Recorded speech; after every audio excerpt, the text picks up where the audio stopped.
All right, welcome back to the To Be Fair Show. I am your host, Johnny P. Oh, here, real. It's Q. And we back. Brand new season 5. It's Yes, sir. officially loaded. Father's Day edition. We want to say happy Father's Day to all the dads. We got a real special edition for you guys lined up. Father's Day panel. I will be hosting. Got some great dads in here. We're gonna, really unpack some issues, kind of get down, ask some questions. Before we get started, I want to tell everybody tap into us on all socials at the 2B Fair Show. We're on Facebook, Instagram, TikTok, and Threads. Hit the notification button, like, comment below, call in link gonna be in the chat. Tap in, holler at us. We're gonna be here for a little minute, so I think we're gonna get this rock paper scissors going. Get your ass butts going. How Come about on, that? let's get it. Let's go. Get it. You already know how I be. God We damn got it. him up out of there quick. God damn. Get him out of here. Damn. I just like to see Johnny lose. It ain't even that serious. Season At this 5 point, like let's that, just bro. send smoke his way all season. I just wanted to say that I was season 5. I'm retaking my rightful place as as winner of rock paper scissors. No. I just wanted to make sure I started it off on the right foot. Thank you to Caitlin Clark. You just beat Chicago. Let me stop. I mean, y'all rude. Before we was supposed to do that, we were supposed to introduce our guest. Y'all ain't said nothing. Yo. Oh, okay, I guess I'll introduce the guest today. You know what I mean? I got some of my biological brother and one of my one of my best homies. Both great examples of fathers.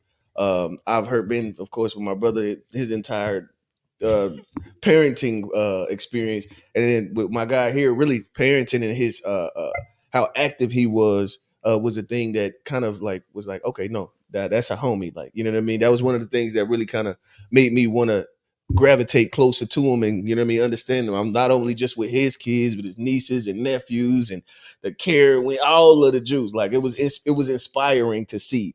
And so my good brother Tank, we got him in here today, and my brother Bob, Robert, and this is gonna be fun, man. It's gonna be fun. Yes, sir. All right, I guess we'll go me, Rail, Johnny. We got a happy Father's Day comments in the comments. So hey, shout out to the people. Thank you, Father's Day. Thank you. Yes, sir. And we had or at least I had a really fun Father's Day cookout. Shout out to the To Be Fair show. Everybody pulled up. Fellowship had some good inter whichever one. Generational conversations. Just some good kickback type shit.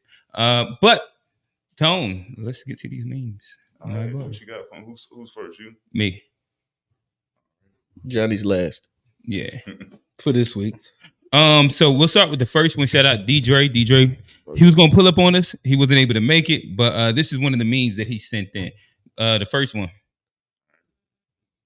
Oh, buddy, my fault. I got everything set a little different this week, fellas. So you fucking up. No, I'm not. Growing up, the reason.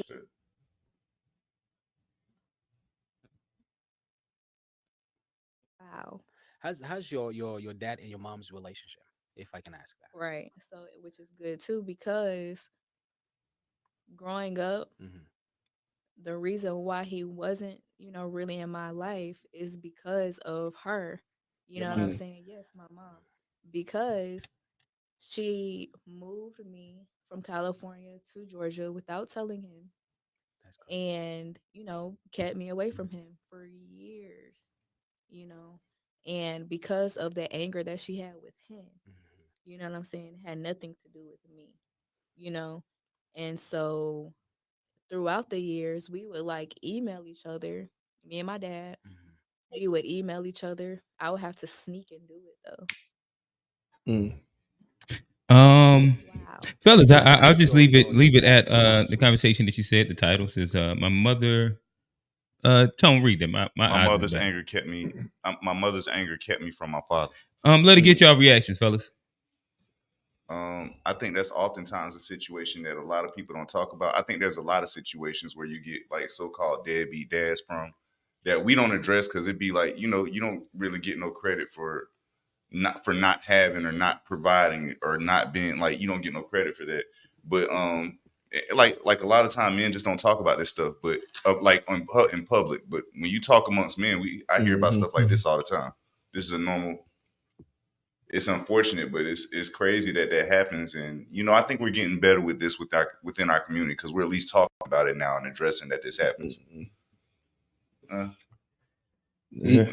Go ahead, yeah, I mean, I was gonna say, from like Tone was saying, from what I hear, it's stuff like this happens way more often, and it doesn't get shed a light. I think it's kind of it's a disservice to guys, because it could be that many more good dads out there, but they're not even getting a chance, or you never know how it's gonna go. But it's just it's unfortunate. But I'm glad we starting to hear about it more, because in order to address the problem, you got to know it's a problem, and I think we just now figuring that out.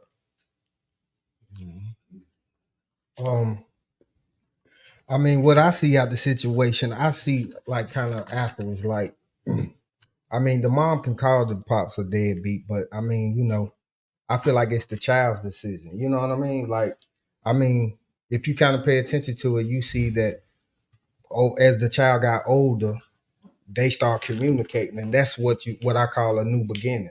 So kind of work from there and leave the rest of it alone. You get what I'm saying? Don't dwell on what you've been through. That's a just great way to look at it. You just there where you know what I'm saying. Wherever start, and we can just build from there. Just have a good relationship from there.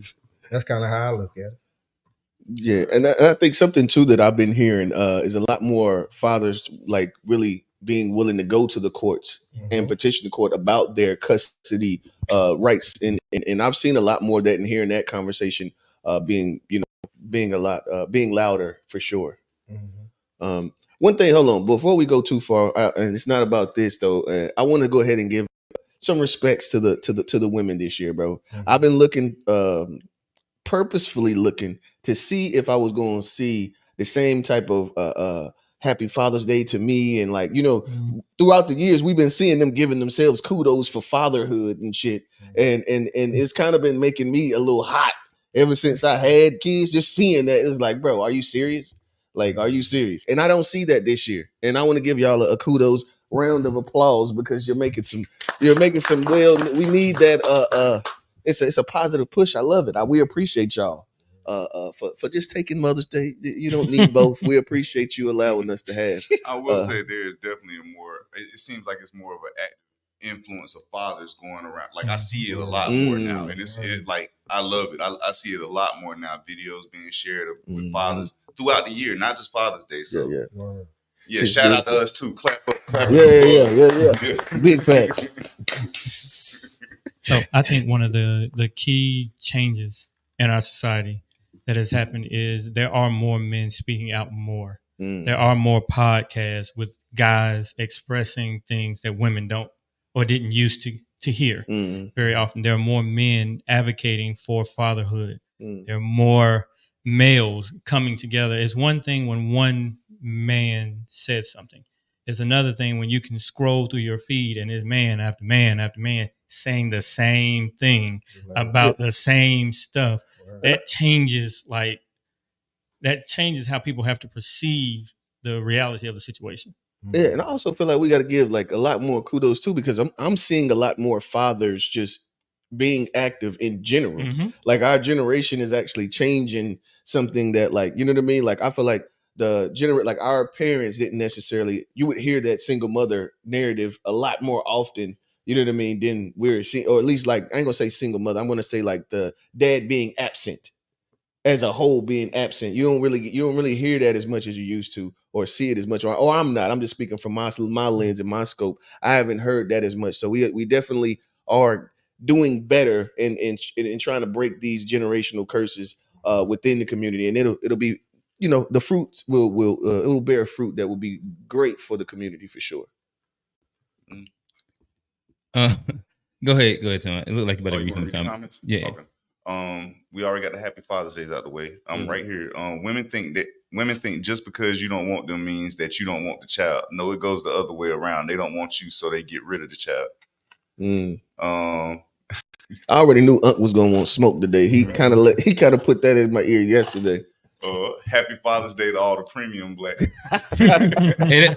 Hey, that's the new one. I can't wait to premium. Wednesday. I can't wait to Wednesday. Hey, that actually, I like to be called a premium. Like, I ain't mad at that. What you feel? Shout out all the premium. I ain't mad at being premium. That's fine. When women do that, they think they're hurting the father. They wind up hurting the child. Facts. Truth.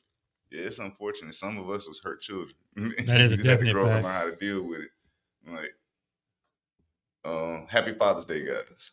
Peace. Yeah, appreciate it. Peace. And I guess we can go to the. I got one more. All right. Go to Shorty.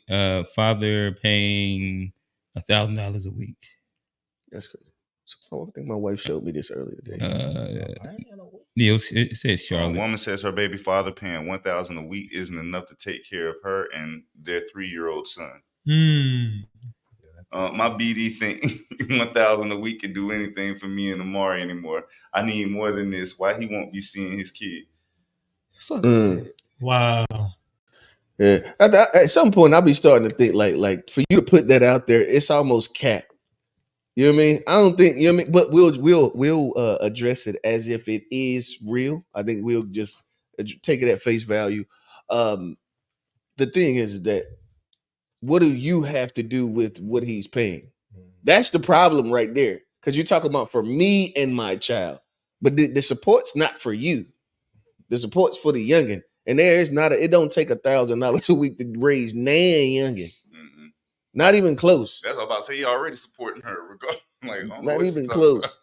But see, what it is she's feeding into the system. You know, I had to go through the child support system. I had to sit in court. And I'm gonna tell you, the stuff that I saw when I was sitting in court, the system is designed to give the woman power, to make them feel like it's okay for them to say things like that. Because even in my situation, I had receipts for stuff that I had recently bought for a school and whatever. And the judge literally said, "How much money did you put in the mother's hand?" And I was like, it's child support. I am taking care of the children. I'm not putting no money in her hand. And it was on that comment. She was like, well, no, child support is what the mother gets for the children. And they have a right to actually do almost whatever they want with that money, as long as they can say that I'm taking care of the child. I have the custody. I have custody of the child, so I'm taking care of the child. So any money I get technically goes towards the child. But $1,000 a week, it's crazy. I don't know. We got 4 kids living in my house, and I don't go through $4,000 a month to take care of them. That sounds like life support. Right. So I guess to me, what this begs is like a better question, which would be, so fellas with kids, how much does it actually cost to raise a kid a month? It depends on how you raise a child. Look, see, this is the thing. Well, all right, so my bad. Let me personalize it to everybody. How much does it take for you to raise a kid a month? Realistically. About 400. About 400. Mm-hmm. You heard me? And it just depends on the person. You know what I mean? If you got a little hustle about you, see, I could take that 400, I could use 100 and go get, you know what I'm saying? Go get something, food stamp card, make it 200. Yeah. Like I ain't really want to say it. You know what I'm saying? Oh no, we show love to the food stamp. To the food stamp club. Yeah, I think my first anecdote on this podcast was shout out to the food stamp lady. You know what I'm saying? Like, you know, I'm just saying, you know, so actually you could take 2 out of it. 400 out. You get what I'm saying? And then, you know, you need the other, you know what I'm saying, $100 maybe to get like little certain little things on the side, you know, just in case stuff. You need just in case, you know what I'm saying? Yeah. You know what I'm saying? I'm gonna say 500. Let me add another because you just in case. Just in case. But really, the just in case is like depending on how active your kids is and like different things. Yeah, that be the sneaky little 20, 30, 40, 50, 60s. Oh, no. They be coming out. Yeah. Oh, yeah. And that's what I was going to say. Because, you know, I got a 2-year-old and a 4-year-old. So you talking about that, then we didn't breastfeed. So, you know what I mean? That formula was about,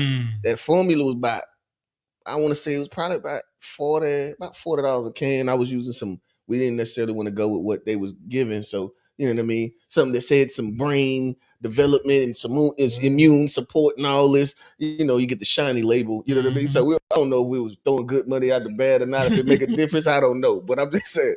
So that was what, and then you was going through the cans like maybe you probably doing 2 cans a week. Then you talking about the diapers. Diapers about $45 and some change plus tax, and you getting about 120 diapers. Then you got your wipes, them Jones, $17.99 a pop. You get about 562 wipes in the John.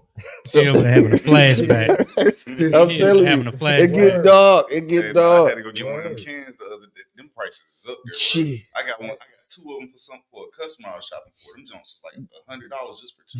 Yeah, them Jones are steep. It really just boils down. Shout out to them breastfeeding mothers. Shout out to the breastfeeding mothers. Yeah. So realistically, it actually boils down, 1, to your lifestyle, and 2, the age of your child.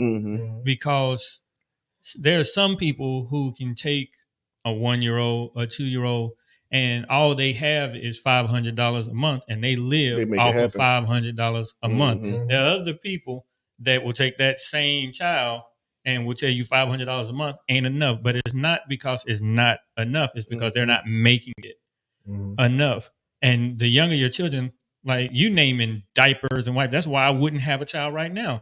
1, because I'm too old, and 2, I ain't got time to be paying for no diapers and no wipes, and I ain't got time. Cheat codes. You got to use that baby shower and that. Oh yeah, don't worry about it. Don't worry about it. Listen, that baby shower that gets you through a little while. But it's a day when that expiration date hits. All I'm saying is, missing that one size diaper. Listen, all I'm saying is that to this day, we still eating off them the baby wipes in the baby shower and gender reveal. That's fine. And them diapers from the baby shower and gender reveal. And y'all murdered because y'all was smart about it. I actually like how y'all did it. Well, that's what I'm saying. Y'all murdered the game. Like you got to be smart about how you do it. Like so for anybody, like what we said. If you thought if it was a boy, you brought wipes. If you thought it was a girl, you brought diapers. And that was everybody. That was pretty smart. Yeah. So so people kind of like engaged in that. And the beauty is that a bunch of people bought them at staggered ages. So like maybe we bought like diapers 2 or 3 times. She's about to be 8 months. But you can't have $1,000 a week though. For a baby in particular. No, I'm saying come on for a baby. We got teenage kids. Oh well, no, look. Yeah. So listen, I know for a fact. Yeah, like especially you get around prom stuff like that. Good. $1,000 a week is very dude. Yeah. When you get up, when you start getting that, not a week. I'm 11, 12 of them, 10, 11, 12 grade, especially if you got girls. And when you are a girl dad, it's different because when you are a girl dad, it makes you kind of want to like when they got prom. Dude, you want to really do it. And I mess around. Destiny, my oldest daughter, was in the ROTC. So in 1 year, she had the military ball and she had a prom. Right?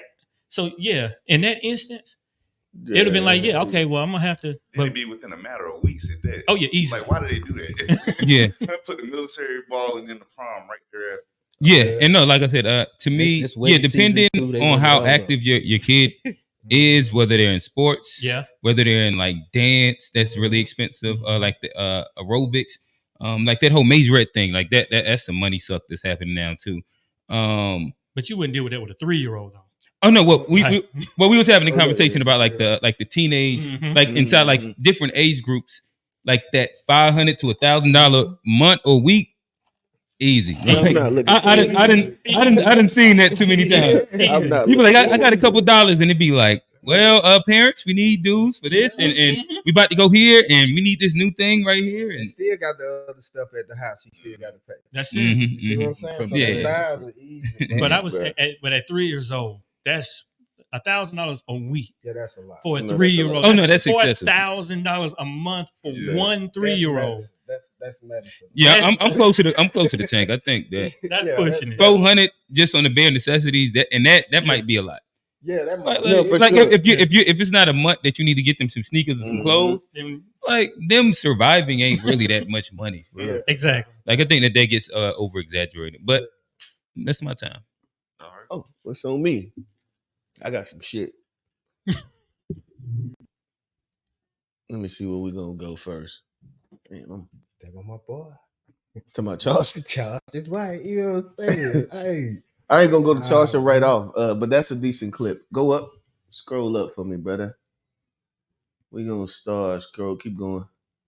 Keep going. I want to start, and it's funny because D. Dre actually had this on his the fatherhood page on IG. Mm-hmm. It's the I can't think of the comedian's name. Keep going, bro. Keep going. There. That was. I believe that was. Yeah, just skip something. Yeah, that's him right there. Oh, Ali Sadiq. Ali Sadiq. Yeah, Oh, I love Ali Sadiq. Yeah, Hey, his new joint just dropped today too. he be dropping it right on YouTube. Domino effect. It just that came man up. had you crying and laughing at like through the same Masterpiece, special. bro. Like, yeah, bro, the same. Just about having you crying. Storytelling. I'm rolling with Cat Williams. Cat Williams told me fuck Ali different Sadiq. comedian. That's what he said. He said Nah, fuck he him. did say that. Bro. He did say that. Nah, I like Ali Sadiq. Why you say fuck Ali? Ali Do I need? I don't want to like go down. They told a whole long story. He was on one of the Ghetto Boys. I forget his name. His podcast. Willie D. There you go, Willie D. Willie D. Oh, that was a little minute ago then, because I saw that. No, that was after the Cat Williams, John. Yeah, that was after. Yeah.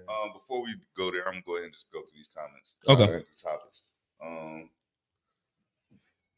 Back in here hot. The problem is that you have women who grew up on the system just because they have a round behind and a decent looking face thinks that the baby daddy owes them something. You just a seed grower. He won't smoke. I told won't smoke today.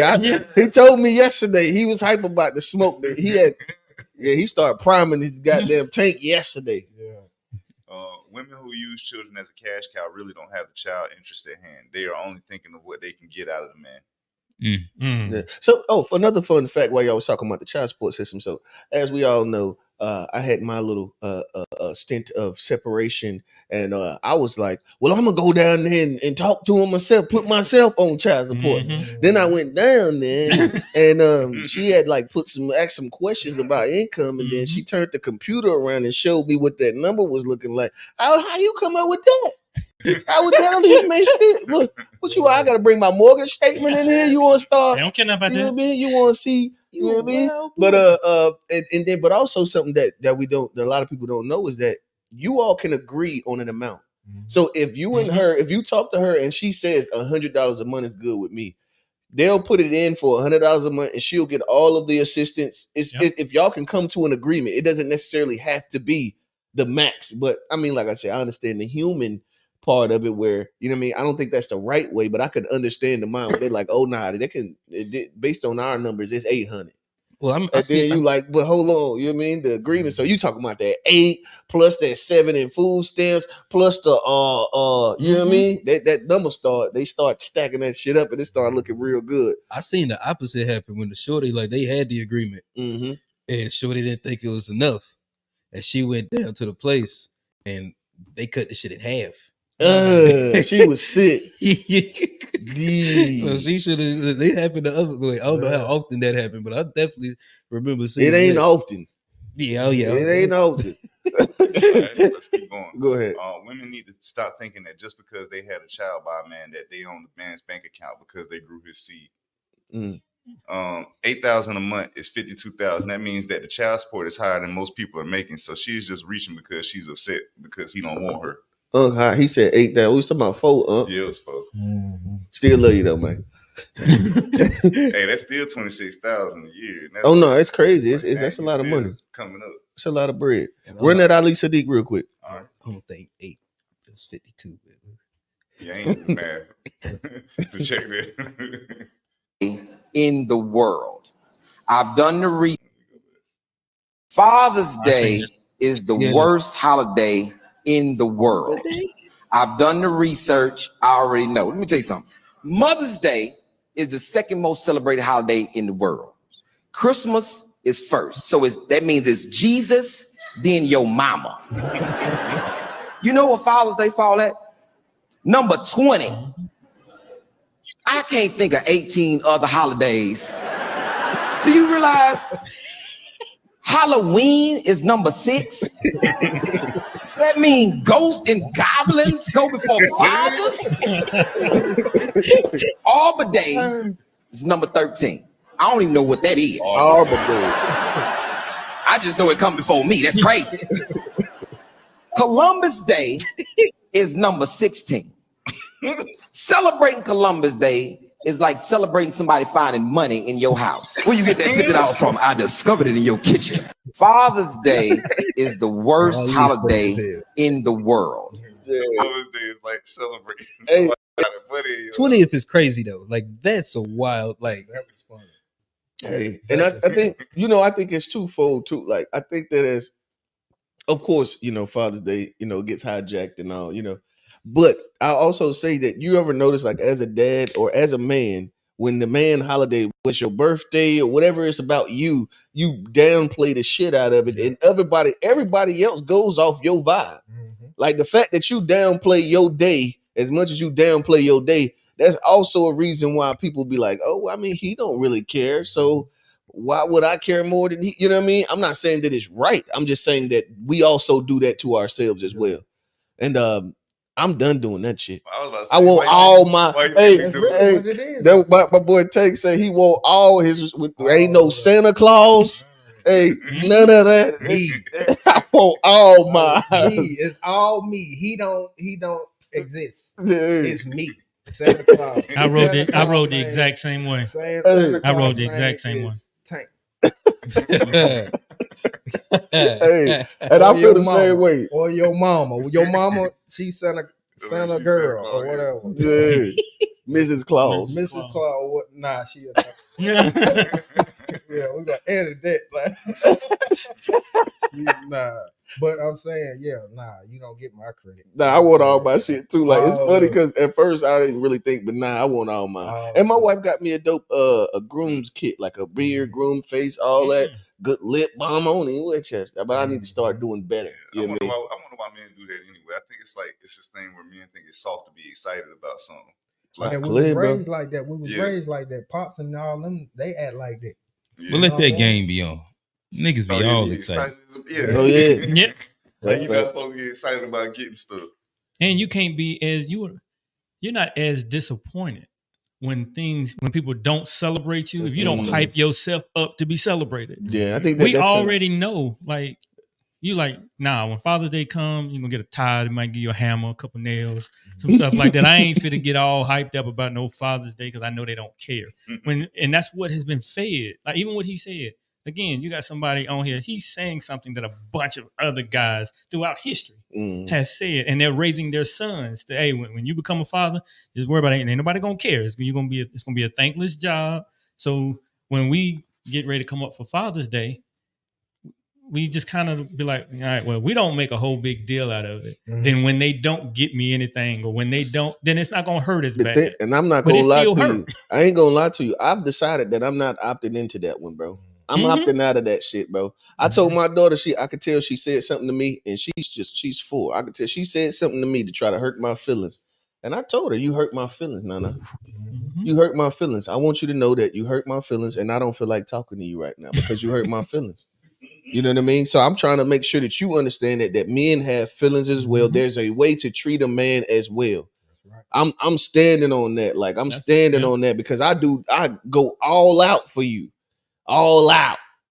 You know what I mean? I do all of this, and no, you're not gonna make me feel like how a lot of us we feel unappreciated. You know what I mean? But I don't want my daughter to treat me like that, nor do I want her to have a man, eventually have a man and treat him like that. Whatever. I feel like we as fathers and as fathers, mothers, we at a point where we can see what's been going on, and we can actually change these dynamics, and we see that we can change them. So it's like it's gonna be dope. I think that we're in a good place, man. We're in a good place, and the more we talk about it, it's gonna be beautiful, man. I'm very optimistic. All right, and having daughters, right? It shows you the other side of the fence. See, like eventually you will start understanding where some of these women are coming with, you know what I mean, or saying about these dudes out here. So when you raising daughters, it shows you the other side of the fence. You get what I'm saying? So a lot of these dudes be hooping and hollering about what they, you know what I mean? But bro, you really don't deserve it or put in the work to get it. It's levels. You see what I'm saying? Sure. It's levels to it, bro. For sure. You know what I'm saying? So I listen to the whole story. Yeah. And I guess my piece to it would be speaking specifically to like my father's. I think that what he said probably, well, I mean, if it's stats, it's stats. So I guess it rings true. But shout out to like all the different women and the families and the people that do treat Father's Day with a level of esteem and respect. You know, like shout out to Mom Dukes. Like yesterday, she hopped at the grill and was grilling. You know, made sure all of us was fed at the Father's Day cookout.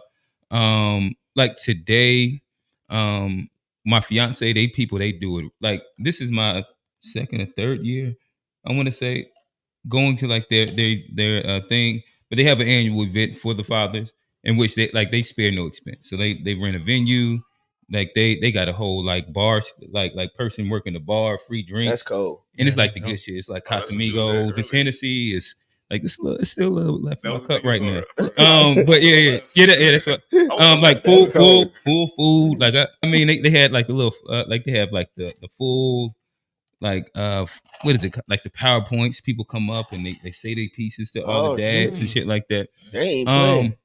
Oh no, and like it's all made, like the women put it together and they make sure that all the men in their life are really, really, really valued.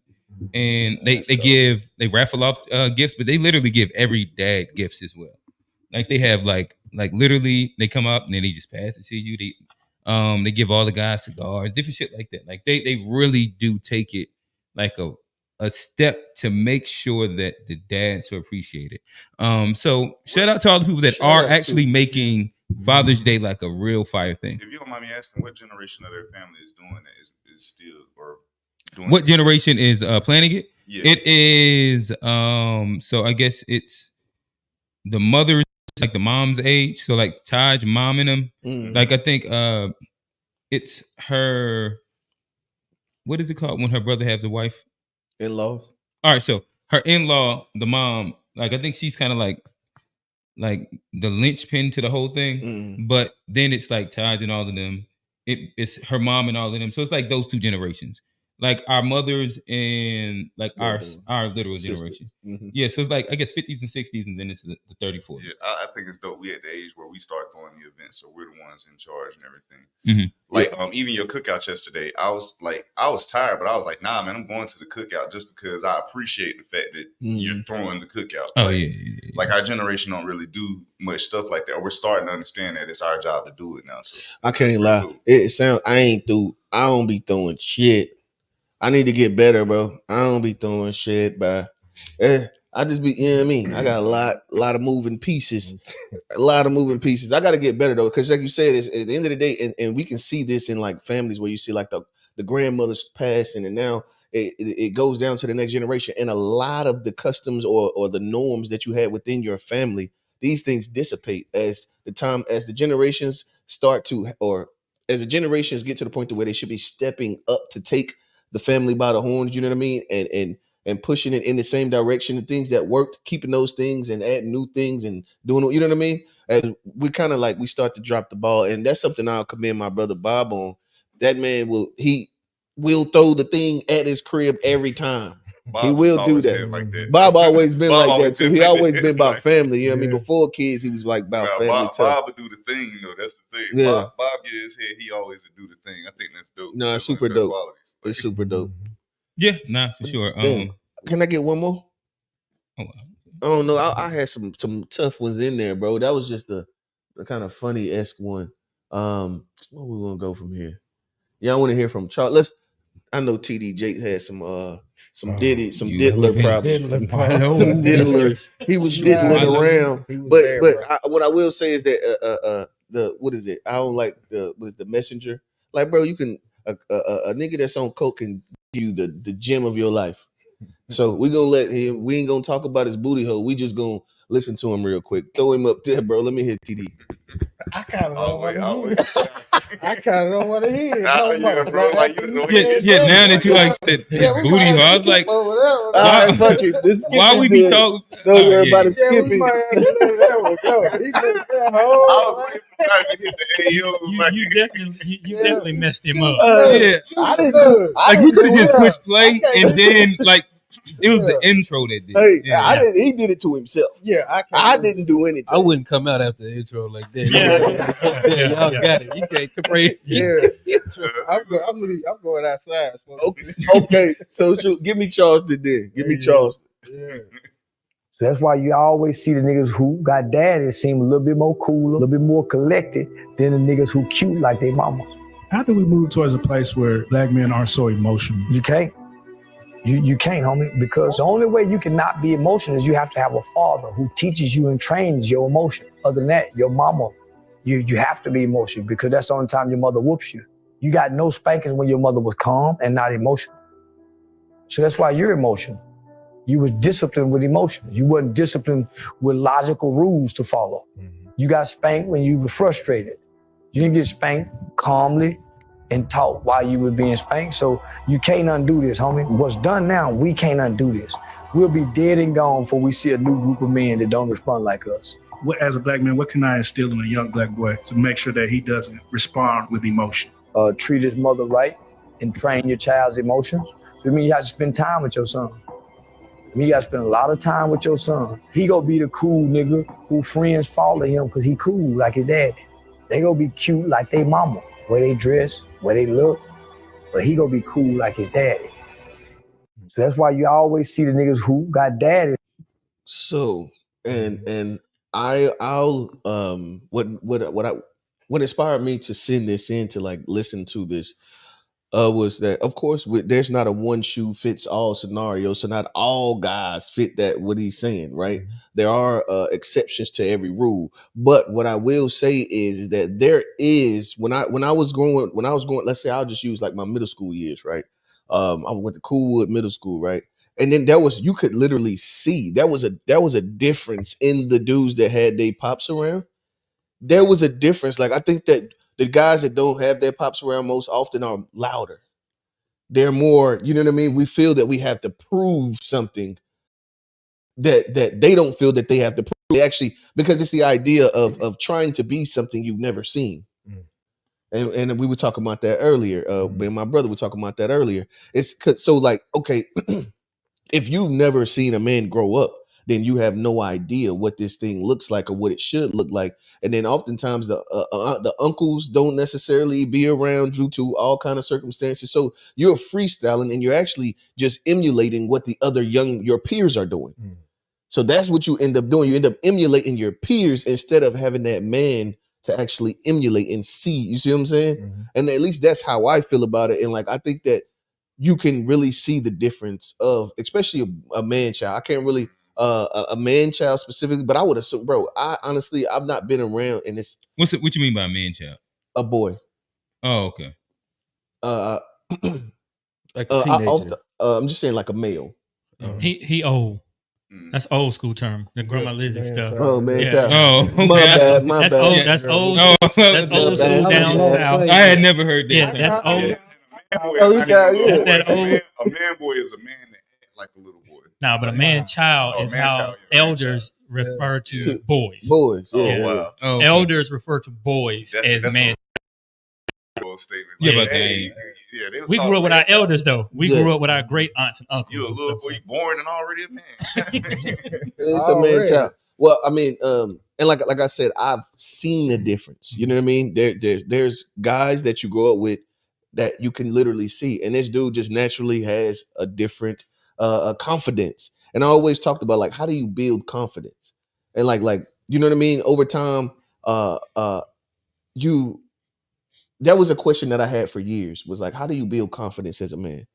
And I think that you have to go about it completely different than you would if that man was there to show you how to be a man versus you trying to figure it out based on your interactions with peers. I can speak to this a lot because I actually this is something I think about all the time. Like I have had a lot of resentment against my father in the past.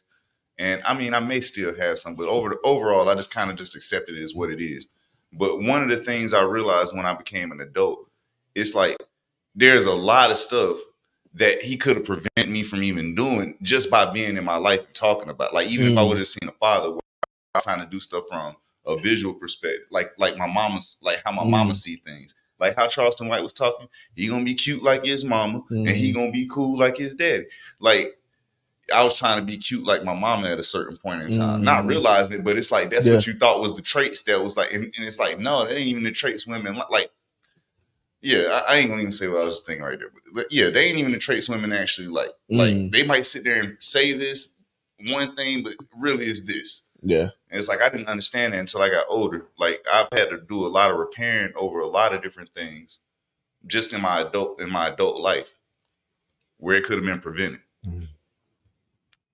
Man, it's hard. I don't know, everybody's story, but I grew up without my father, but it was because my father died when I was 7, and prior to turning 7, my mom pretty much separated from my dad when I was like 1, and I barely saw him even up until the moment that he died, and so every encounter I had to be kind of made up for me. I had to figure a lot of stuff out. I didn't have a lot of male role models. I didn't have a lot of males around me.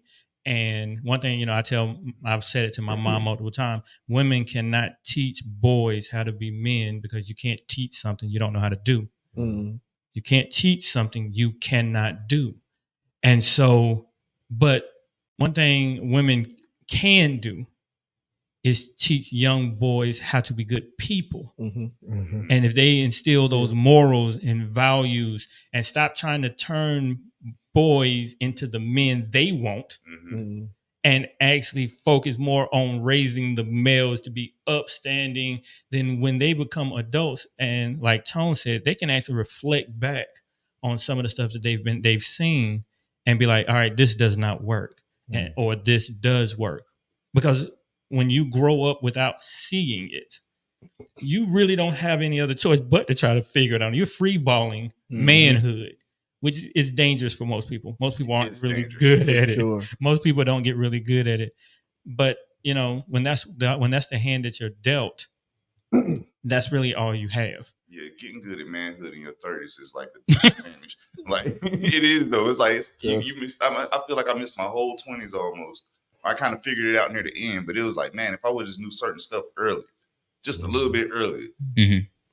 All right, so I think in general, I agreed with pretty much most of the things that everybody said. I think you just made a good point, Bob.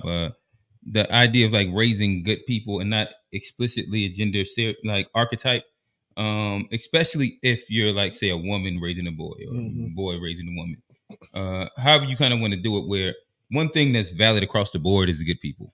And if you're a good person, like that kind of transcends a lot of different things. What I did want to address with Charleston White that I did disagree with, I do think men spank emotionally for sure. You said they what emotionally? Spank, like whoop kid. Okay, yeah, whoop is emotionally. Like, yeah. I think that like that whole like placing that thing between like discipline, when a woman does it, it's emotional. When a man does it, it's logical. I don't even think that it's even like inside like the 25 percentile. I think that like emotions look different. Like men spank out of anger a lot of times. They spank out of projection. They spank out of frustration. Especially if you've went through the process, whether as a son and understanding like when you got whoopings, or as like a dad, if you're conscious enough to recognize like, oh shit, like I'm kind of overreacting right now. Like all that shit's not necessary. Especially once like them kids hit like that middle school, high school age, especially them boys where like there's a little bit more to it, if that makes sense. Where it's so easy to kind of react and not actually go through the logical steps of like the thing. My perspective, yeah. I definitely think like, because like what you saying, like the emotion, like the emotional. There's a lot of like. Well, we don't look at anger as an emotion a lot of times as men, but men do a lot of things of anger. But yeah, you see a lot of times where you hear people about like the father drinking a lot. Oh yeah, you come home, and I think that's an emotional. That's not a logical, space where kids are getting beat by their father. But I think at least for me as a man, like there is something you do learn that, like when it's a man being emotional and you got to deal with that, like you learn how to deal with emotion in a different way when it's coming from a man, and it's an authority figure. You see him being emotional, you like, oh shit, those exist in pops too, you know. So it make you, you know, the emotion is not just to kind of piggyback on what he said, but I do think there's a lot of logical stuff as far as like most of the structure that you get, and maybe not beatings, but like punishments and being put on restriction. That is, you know, that logical, and that's where that discipline comes from. But all discipline, you know, isn't just beating though. There's a lot of other that comes with it. I think, and I'm not. Of course, we always, to any statement that you make, to try to say like, oh, this is the. There's always exceptions to the rule. So, and what I would say is that, like, I know for sure, like when I got whoopings, because like my pops would come, Mom Dukes would call pops if it was bad enough. She get on the phone, call him, and I always felt like he was whooping me really because he had to come all the way over here. So he was whooping me out of anger every time. It wasn't never the actual situation. It was always because he had to take time out of his day to drive across town. And when he got there, you was going to bear the wrath of that gas money that he just lost. You know what I mean? I've definitely been told that before. And so, like, you know what I mean? Like, for me, like, I mean, on my side, I've definitely seen, I think, like you say, I would agree. I would agree for the most part. That's something that I'm cognizant of and like intentional about. Is like making sure that I don't whoop or physically give physical consequences out of anger. Like generally, but I also think that that's like a learned, conscious reaction, and that's why I say the easiest thing and the first thing to do is be mad, or just like react off the conditioning that brought you up. Where a lot of times that's like a lot of times you get spankings for things that if you reflect, it's like necessarily. Have you ever whooped your kids because you remember that you got to whoop them doing the same thing?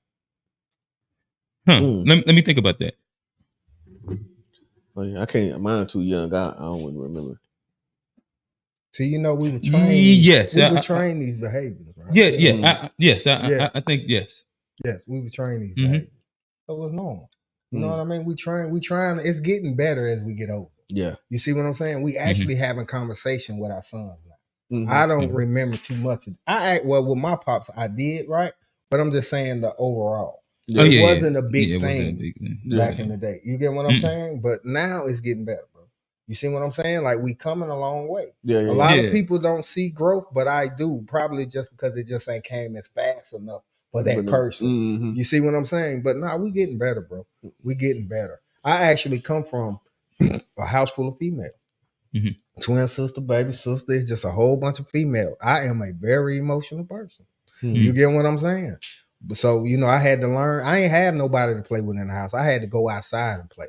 So I learned how to be a man with my pops. Now, you heard me? Cut a lot of grass, like all that. You heard me? That made a man out. You feel me? Cut grass, wash the car, get up with me. You see what I'm saying? Like so your dad was in the household. It's just that you had a bunch. He was across the street. You see what I'm saying? Like, you know, metaphor. You know, he was here. You know what I mean? So when I was with him, he took that time to show me what he could show me. Now, when I went home with a house full of females. You see what I'm saying? So myself, I had to get involved with sports. You see, but I stayed gone all the time.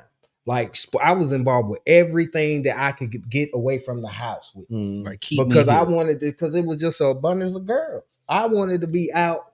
You know what I mean? And plus pops. So that's how I learned how to. But I still grew up very emotional. You know what I mean? And I ain't. You know, I don't feel bad about that. That's why I train them that I'm Santa Claus. That's how I got that. Stupid word. I learned from it. Word. Run down some of these comments and then. We got a few comments here. I love to give compliments where it's due. I appreciate all of you men on the panel for being the best fathers that you know how to be. Appreciate love. That was really good wording. Yeah, the best father that you know how to be. Yeah. That's beautiful. And I think that's like the biggest thing. I seen the yard yesterday. I'm tired as hell all the time, but God blessed me with my one and only child later in life. I don't know. He got a typo right here. Of everything, I'm at 90% of the things he does. I'm proud of 90% of the things that he does. Yeah. I messed up because I was a wannabe, but my daddy taught me how to be a man. I caught on with it early, and I did things that a man should do early in life until this day. I think that's a big thing. Like when I was younger, one of my biggest problems in life was having confidence with myself, and I ain't understand that was a result. Like I ain't understand till I got older that was a result of not having my father there. Like it was a direct impact. But you said what was the result of that? Like basically not having confidence. Oh, okay. My confidence being affected and everything, actually knowing what a man looks like, knowing what it is to be a man, it was a big thing missing from me. Like, matter of fact, like the same way Tank did, my dad grew up with all sisters. Like, my mom grew up with all brothers, my dad grew up with all sisters. So, like, if you can imagine how that goes, they roles kind of swap. Like, my mom was my mom 2-piece. 3-piece. Let's get it right. 3-piece. 3-piece. And hit you 2 times with one of them. What kind of biscuit was it? It was that Joe, that Church's Joe. You get that honey. You get that. It had the honey already on it. It was baked with the honey on it. That 3-piece was shared. Oh, I was there. I also like to say, he was there. He saw it. He just didn't get hit. You see how it was like, he looked up and they get hit because he ain't have nothing. He got rid of it.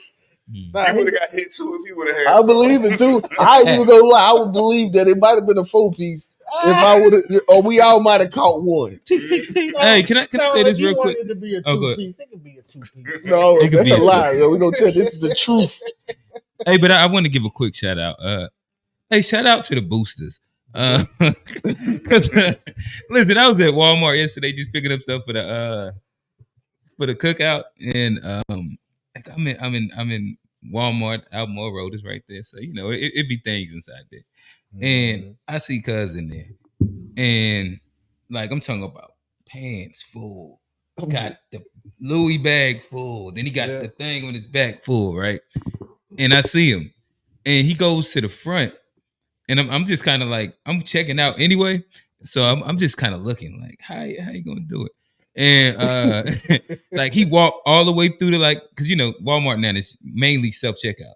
So he walked through, and people was looking at it. They said, "You gonna check all that out?" He ain't had no item, no nothing. Right? So he walked straight over to the customer service, just sitting there.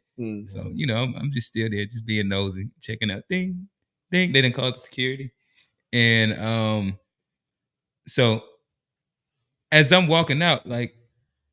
The service line is dwindling down, so like something gotta happen. I walk out. I missed the show, but I get in my car and then I'm driving down the street, and it's this nigga, pockets full, and I'm like, I wonder how did he get out of there? Because he seemed like he was boxed in. There was security right there. Like I wish I knew what happened, but no, I'm gonna tell you as the truth. We don't know how he did it, but we know that Tone them didn't get away. Well, the main point of that story was to tell Tony he need to get some of him in him. Oh, get some real boost in. Won't steal no more. Okay. Man, sat down in customer service and came up with a master plan. But he seemed boxed in, like they done brought security. He couldn't touch me at the time. Maybe he ran through. Like in my mind, I'd be like thinking through the scenario. Like you got to come back, and my mom was already ahead in front of us. Yeah, that was a funny story. She turned around and she like, "What's going on?" Like she wondering who these men is up on us. Come to find out, we stealing. But yeah, shout out to the neighborhood Calvin got caught with one of the 3-piece wings for some gushers. This nigga had gushers in his pocket. And we had food stamps at the time. Yeah, damn bucket full of shit. He's still. That was what had her hot for real. Nah, I remember. You remember she said that. That's what got us out of trouble. We got to the house. Everybody was joking about Cal stealing them gushers. Yeah, it kind of died down. It was dark. That was at least a 3-piece. It would have been worse. It was a pretty bad. Like that was some Tank Davis. Versus Frank Martin. That was the y'all boys with Frank Martin. He was Frank Martin. You know that one he caught him with on the ropes. He was doing good, It was doing good though. He was moving his feet good. He ain't got no low. All right, so I ain't gonna hold up too much more of the time. Let's go ahead and shift it over to Johnny. Oh yeah, I ain't got too much. I'm gonna just do Y'all ain't want to finish going through the comments? Oh yeah, my bad. Yeah, for sure. People say that a person that cannot do a job is only good at teaching, but what better job is there than to teach the future scholars? People say a person. Say it one more time. People say that a person that cannot do a job is only good at teaching, but what better job is it than to teach the future scholars? Okay. Well, maybe more to that. I get what you're saying, but I'm like, you got to add the context to what it was. Maybe is that like a mom teaching the son?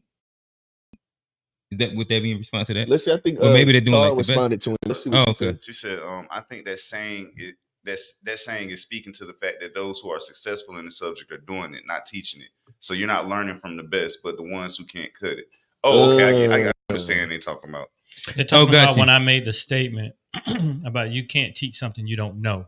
Oh, okay. That women can't raise boys to be men. Okay, so because you can't teach something that you don't know. Their conversation is basing off of that. What she was talking. She was referring to the saying, those that cannot do teach.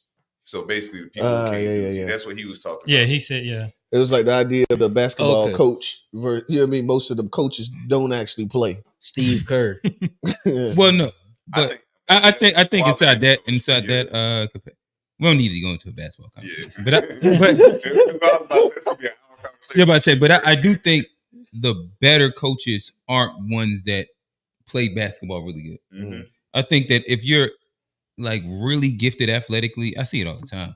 Like they don't really be knowing the game like that. They're just gifted. Like Shaq can't really break down X's and O's if you ever sit and listen to him talk. He just was dominant. Mm-hmm. He catch it, drop step, niggas get the fuck out the way. Yeah. But even if you look at like Steve Kerr, he had JJ Redick is a perfect example. He's really smart at the game because he was so limited. And so like what he actually could do, so he had to think.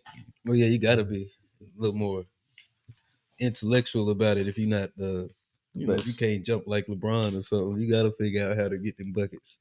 But I just got two quick ones. I'm gonna start the top middle. June's male mental health month, so I think this is a good one.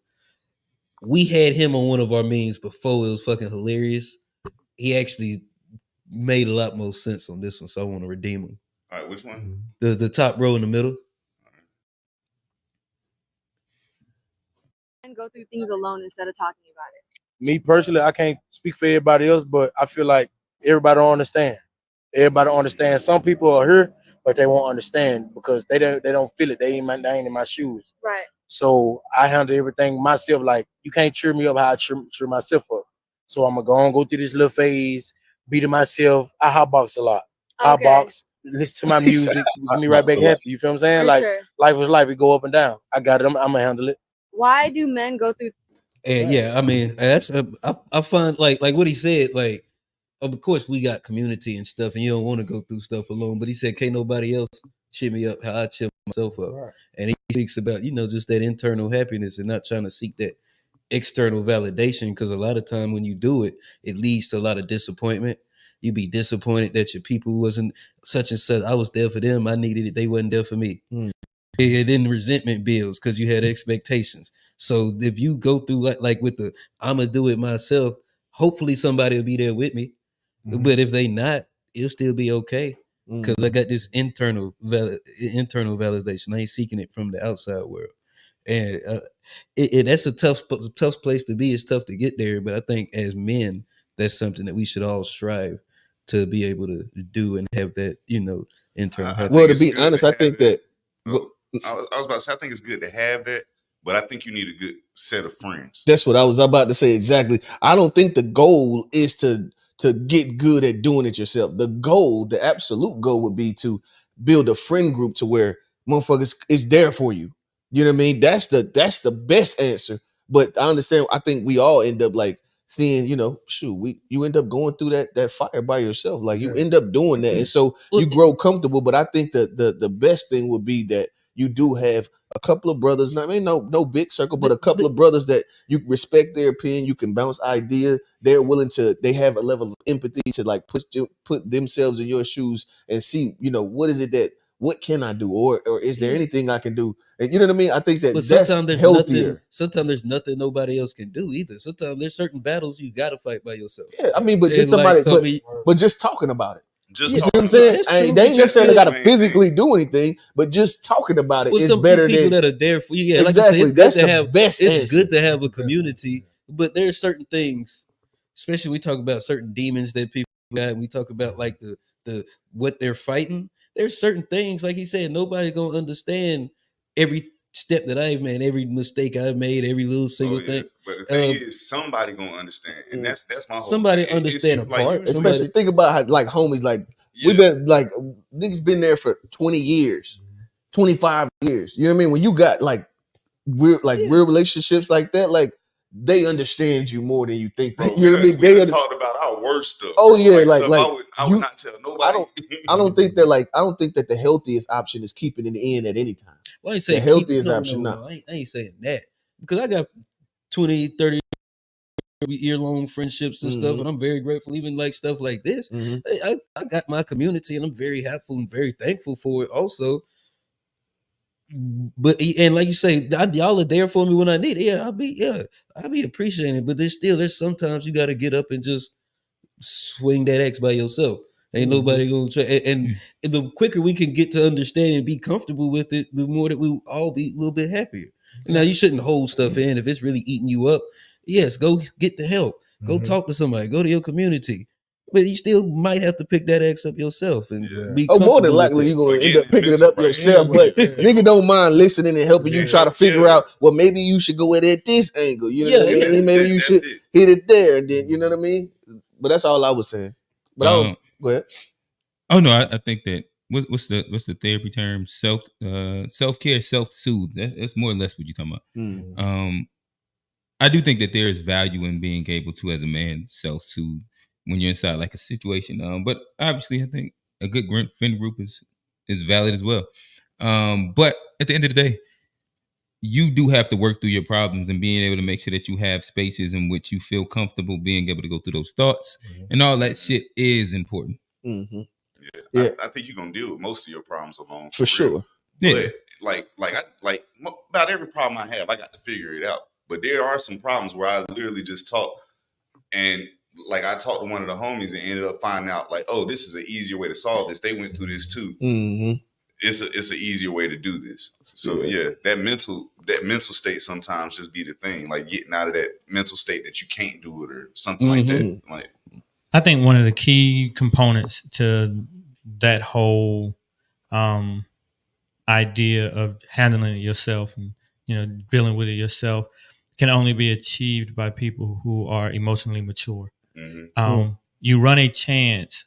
I served in the military, and there's a lot of people, unfortunately, that I serve with that have passed away from suicide, and it is because they felt like they had nobody to talk to, or they tried to face their demons on their own, or they tried to do what society said. They tried to man up about life, and it turned out that they were not emotionally mature enough to pull themselves through what they were going through, and so then they just exited the situation altogether. I have been at my lowest points when I felt like I had no one to talk to, when I felt like there was nobody who understood. And then it turns out when I did go and talk to people, they understood. And once there is a level of emotional maturity, then there are certain situations you don't have to talk to nobody about. All right, I'm going to do this. I know within myself, I'm strong enough to handle this. You got a toolbox. You have resources, but you can't build a house with an empty toolbox. You need tools, you need resources, and you got to go to the store to get those. Somebody got to give them to you. And so if you don't have the tools to be able to build your house, then when you step out there, you're going to fall off. You ain't going to. And that doubles all the way back to like having a father present. Yeah, you being able to have a father present to help you know what needs to go in your toolbox. Because you got to get the tools. Like you said, that toolbox, you got to get the tools. And if you just, I got it. I got it. You in trouble. It's good to have the father. Yeah, it's good. I'm not saying it's mandatory because we learn. Yeah, because like you could create in this world, you could create that family figure. Even if they not blood, you could create it. True. You see what I'm saying? For sure. You feel what I'm saying? That's true. Yeah, no, I agree. I agree with Bob. You put like a better perspective on it, where Yeah, some of that I could do it by myself shit is kind of toxic.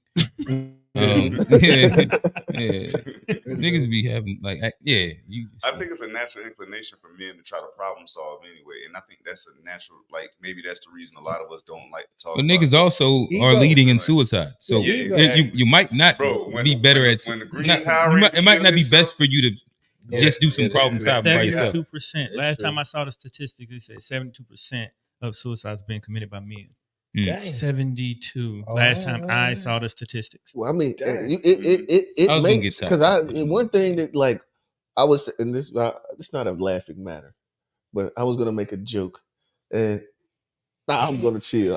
It's not a laughing matter. Bro, I want to get laughed. No, I'm just saying it ain't too many places where they just put wood up for sale. No. If it get dark, you ain't just gonna be able to sell wood. You know what I mean? And so I think that helps to have that to rely on. You lost? Dang. Yeah, you kind of lost me right there. Yeah, I have no idea what you're talking about. Y'all know what he talking about? 70%, bro. 72. That's what I saw last time. He's talking about the wood for sale. Don't worry about it. Yeah. Don't worry about I don't know what he talking about. Let's move forward. Please unpack that. Let's move forward. Let's try to unpack. One thing I do want to say is I don't want to downplay either point that was made about the of course, holding yourself up and stuff. That self-esteem, that self-confidence that Tone was talking about earlier, that ability to be like, yeah, I can do this. I can handle this. That's important. That's key to being a man. It is. That is a very important.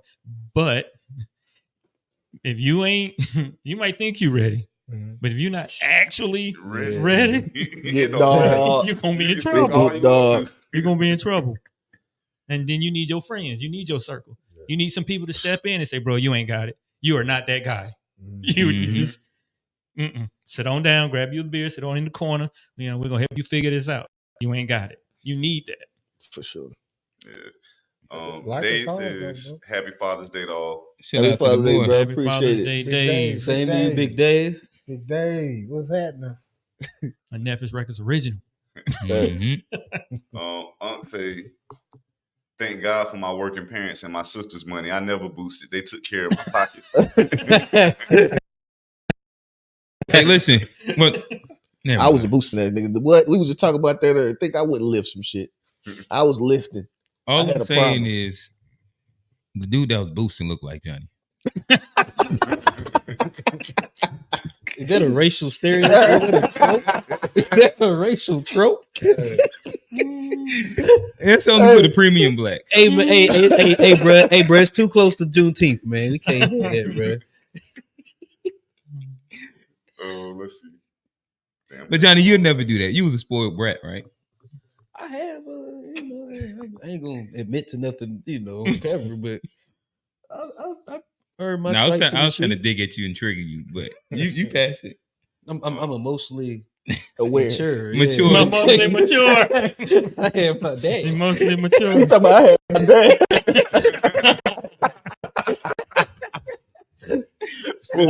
Ignorant, bro.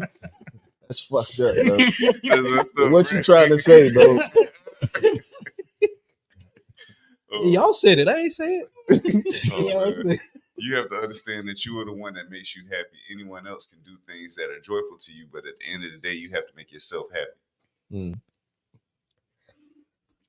Let's see, where was it? Most people are likely to be around people like-minded, and what you being around people that's like-minded, negativity drives negativity, positivity drives positivity. Tara, I understood exactly what you were saying, but I was saying that just because you cannot do it does not mean that you cannot teach it and be a successful teacher.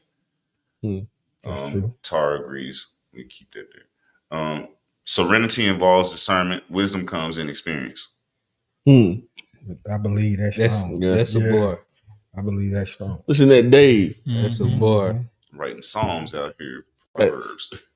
When you smile, who else helps you to do it? It is you, your muscles in your body that makes you do it. No one else helps you do that. So you need to learn how to make yourself smile. Be selfish sometimes. Hell yeah. Now, sometimes making myself smile is looking at other people. I ain't gonna like be like, nah, this guy's. Sometimes I look at you and smile. You a funny looking ass nigga, bro. I smile every morning at your mom, bro.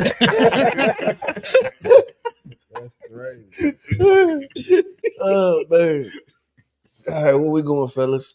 I got one more. Okay. This is a quick one. Hey, click the top left corner. We'll get it up. Oh man, come on, bro. The diddler. Oh, that's it. Everybody know ain't no party like a Diddy party, so Yeah, that's what's up. Yes, sir.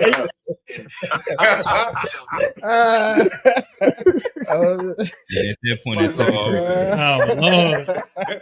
Who you- That's y'all goat.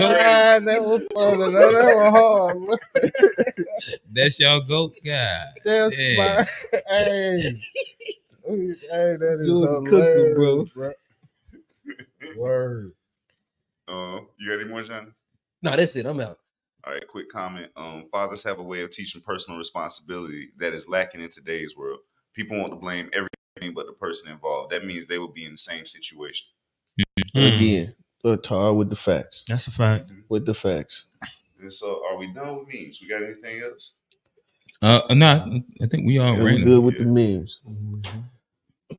All right, so we back to rock, paper, scissors then, huh? Oh, okay. I seen you scrolling. I didn't know if you was about to get one off. All right, Nah. y'all ready? God damn it. Both of them boys up out God, of there. God. Easy like that, bro. Easy like You buzz. I looked at him. Buzz. I think I want to close Okay. with my question. I like yours to start off, but go ahead. I want to close. Start off, Johnny. It'll be fire. Okay, I started off. Don't let them peer pressure you, bro. You want Man, push the button. Push the buttons over there. Fair and square, bro. I'll go first since I We won. can show my niggas some love. We thought Since this I was won. good. Then Real. But my questions always be fine. Then for that he going last. For that he going last. But my question, I threw it in it was a late edition. So I was gonna go with something else, but I think it's a perfect question for this week, especially with the panel that we've had.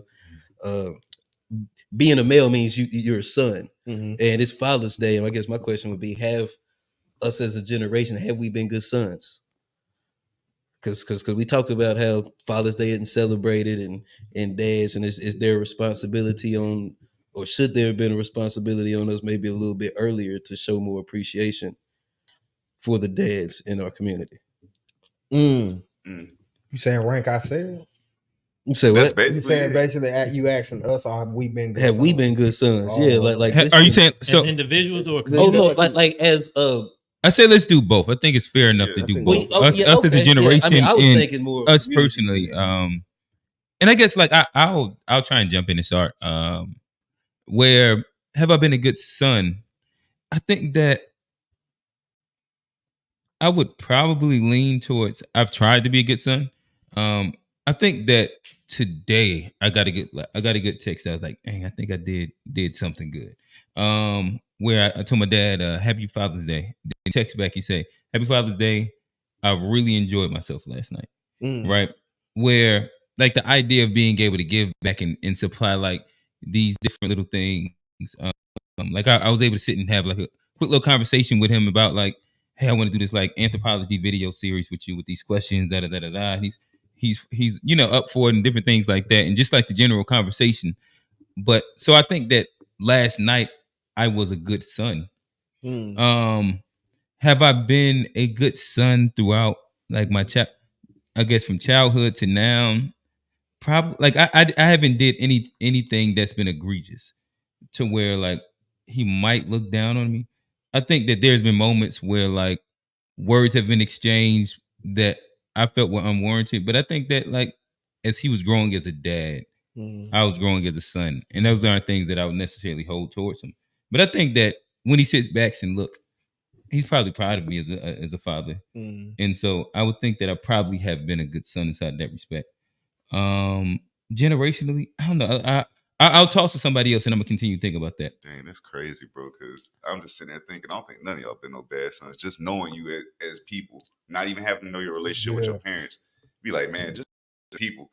Ain't no way none of the people I see in this circle have been no bad sons, bro. Like, well, the whole question is based on perception. Yeah. This is not. There ain't no definite to this because if I was to ask my mom, was I a good son? What only thing she can do is compare me to my brother.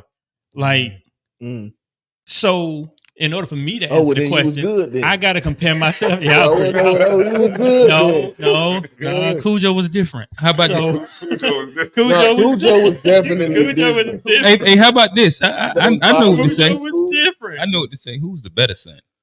Oh, that's easy. That's me. I just don't sit and act like I don't know. No. Hey, I but vote we you, Red. we better on It's no need we better to on different. No, fallacy, we bro. better on different things though. It Mm. depends on what Mama need. See, we better on different things. I'm the giver. You call Robert coming, don't matter where Robert at. It doesn't matter what's going on. You call one. You gonna make sure Jeremy ain't on the side already, cause if he already on it, you ain't getting whatever you need Then from you need to Jeremy. check the mood. Yeah, like and don't call Jeremy Wednesday and make him and ask him to come and do something next Tuesday without calling him again. Oh yeah, I got a lot of things going on in my life, bro. I got a lot of things going on in my life, bro. So it's that measurement, that measurement, because it's all based on perception. Even if all of our moms was in here, because I had to say moms, which was interesting because he is basing it off of a father-son relationship. Mm-hmm. How good of a son was he to his father? He didn't even mention his mom. He said, how good was he to his father? I can't even give you that scenario. Mm-hmm. I can't even give you how good of a son. I have to guess. My father can't even, I can tell you anything because he can't argue with me. Mm-hmm. So that makes the situation totally different. I can say, yeah, I was the perfect son to So my what do you father. think about the generation? Do you think that Now, we have, as a generation, have been good sons? As a generation, I believe because 80% of us were raised by single mothers, I believe we kind of did the best we could for the most part. And as adults, though, this stage right here is the important stage because we get to make change now.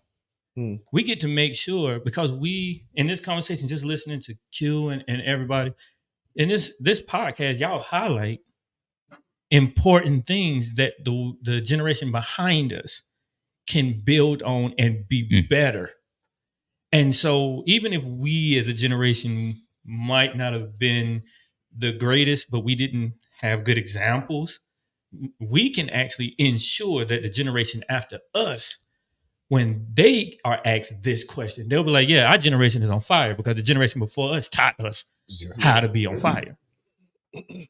I think we just now getting it. As a generation, we're just now getting it. And Johnny, do you mind if I add another thing to your question?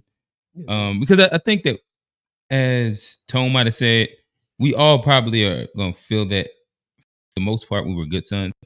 I think it might be good to say, what was a moment that you feel like you might have been a bad son? To kind of like dig a little, you know what I mean, a little deeper. But yeah, whoever else is going to take it? It's on Johnny. Yeah, I mean, I'll answer it. I mean, I think I've been a okay son. I mean, you ain't. No, I was playing. There's things I've done that's pretty commendable. There's also times where like I'm not a real big like fan. I come in like I could spend a lot more time with family, and as I'm getting older, I'm just now like coming to that realization. So I think 30 plus, I've become the best version of a son that I've been in the past. I think I was kind of selfish in the past. I got an older sister, but I was raised as an only child. So I mean, I'm a little selfish. So there's a lot of times where a lot of things has always just been all about me. And as I've gotten older, I've learned to like, especially for my father, he's a little bit older. So a lot of the things that he went through, basically like in this country, that when I'm get to like his age, I'm like, damn, when he was my age, he had to deal with like all of this. And when I got it this much, so I've grown to have better appreciation. I think that's made me a better son to my father because I ask questions now. I like to talk and kind of dig into the past and show appreciation to the not just what he's done, but the person he is. Because I feel like I'm a lot of that same person. And so I think the older I get, the better of a son I've kind of learned to become. As a generation, I think it's something we need to work on because I mean, there is a shortage we grew up with a shortage of fathers. And so the fathers that are there, they shouldn't talk about Father's Day not being appreciated when it's a shortage. People should appreciate the fathers that have actually been there and celebrated them and make other people want to be fathers, make other people want. So I think we have done a bad job of like, what's the word called? Not taken for granted. Mm-hmm. Like our fathers, even people like who I knew it was people that didn't have a dad, and still at times I took my dad for granted, knowing everybody else didn't necessarily have the same thing. Mm-hmm. Yeah, I remember, and okay, here goes one time I've been a bad son. I remember getting punished for something, and thinking in my head, damn, okay, probably was living like my boys over there. They get to do whatever they want to do. Oh, because they ain't had no dad. And they ain't had no dad. Damn. And I was like, damn, I wish I was. So they did. That's yeah. So I think, can I interject? Let me finish. Okay, go ahead. Finish. But yeah, that's the. But I think that's like a fire. Thinking back, thinking back, that's where I could be like, damn, I was fucked up, because I had everything that you want and didn't appreciate it. I was looking across the grass is green and looking at them boys, and the 20 years now, I know where they at. Mm-hmm. You gotta see, well, man, I'm glad I didn't get to go over there. Yeah. I appreciate that a lot more. So those times was when I would say I was a bad son for sure. It's crazy for me to actually be able to sit here and listen. I'm sitting between two brothers that grew up with their dad. And I will tell you, my whole childhood, I can't think of not one friend I had until I hit 11th grade where they had their dad in the house with them. Bro, I was in the 11th grade before I had a friend that I knew, somebody I actually spoke with, that had a father in the house with them. I grew up without even seeing that is a real thing.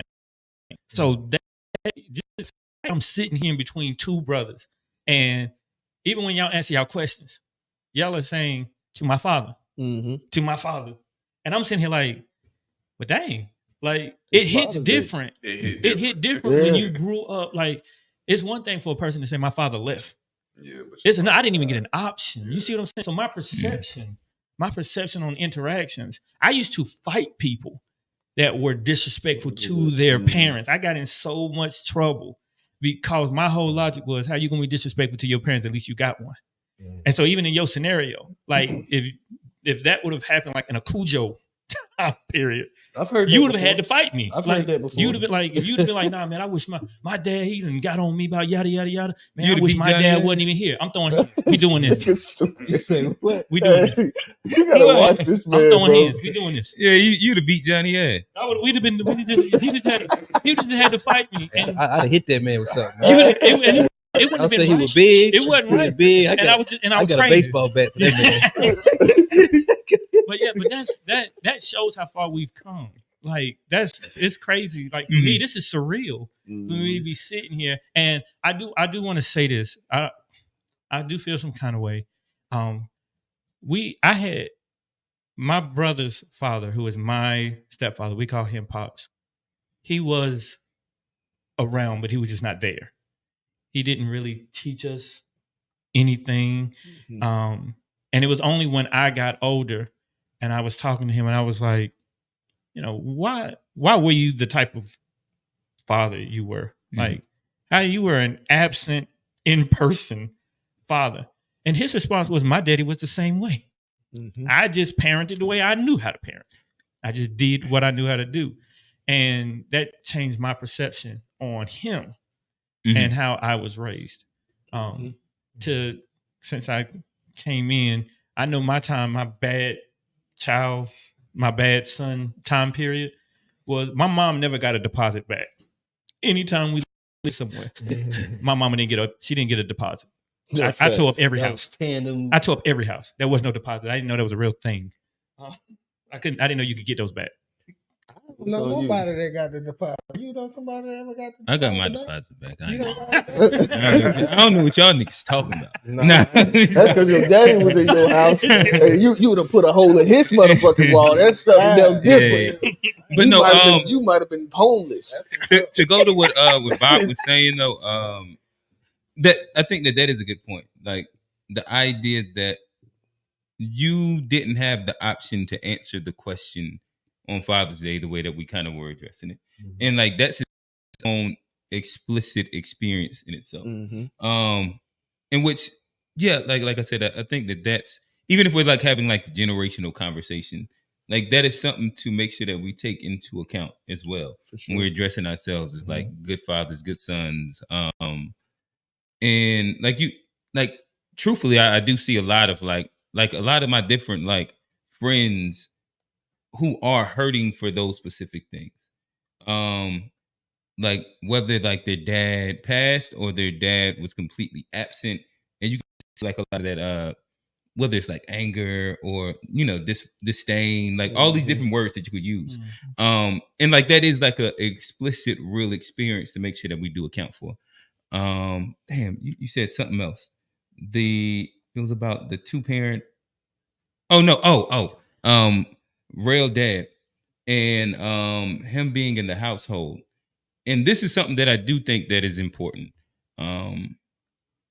Is like there is a viewpoint when you're not inside, like when you don't have a dad, what you think like fatherhood looks like. Yeah. And then there is when you have a dad and you like you be like, oh, like I understand what at least my father was doing, right? And there is a fantasization of like the TV dad thing that doesn't actually exist.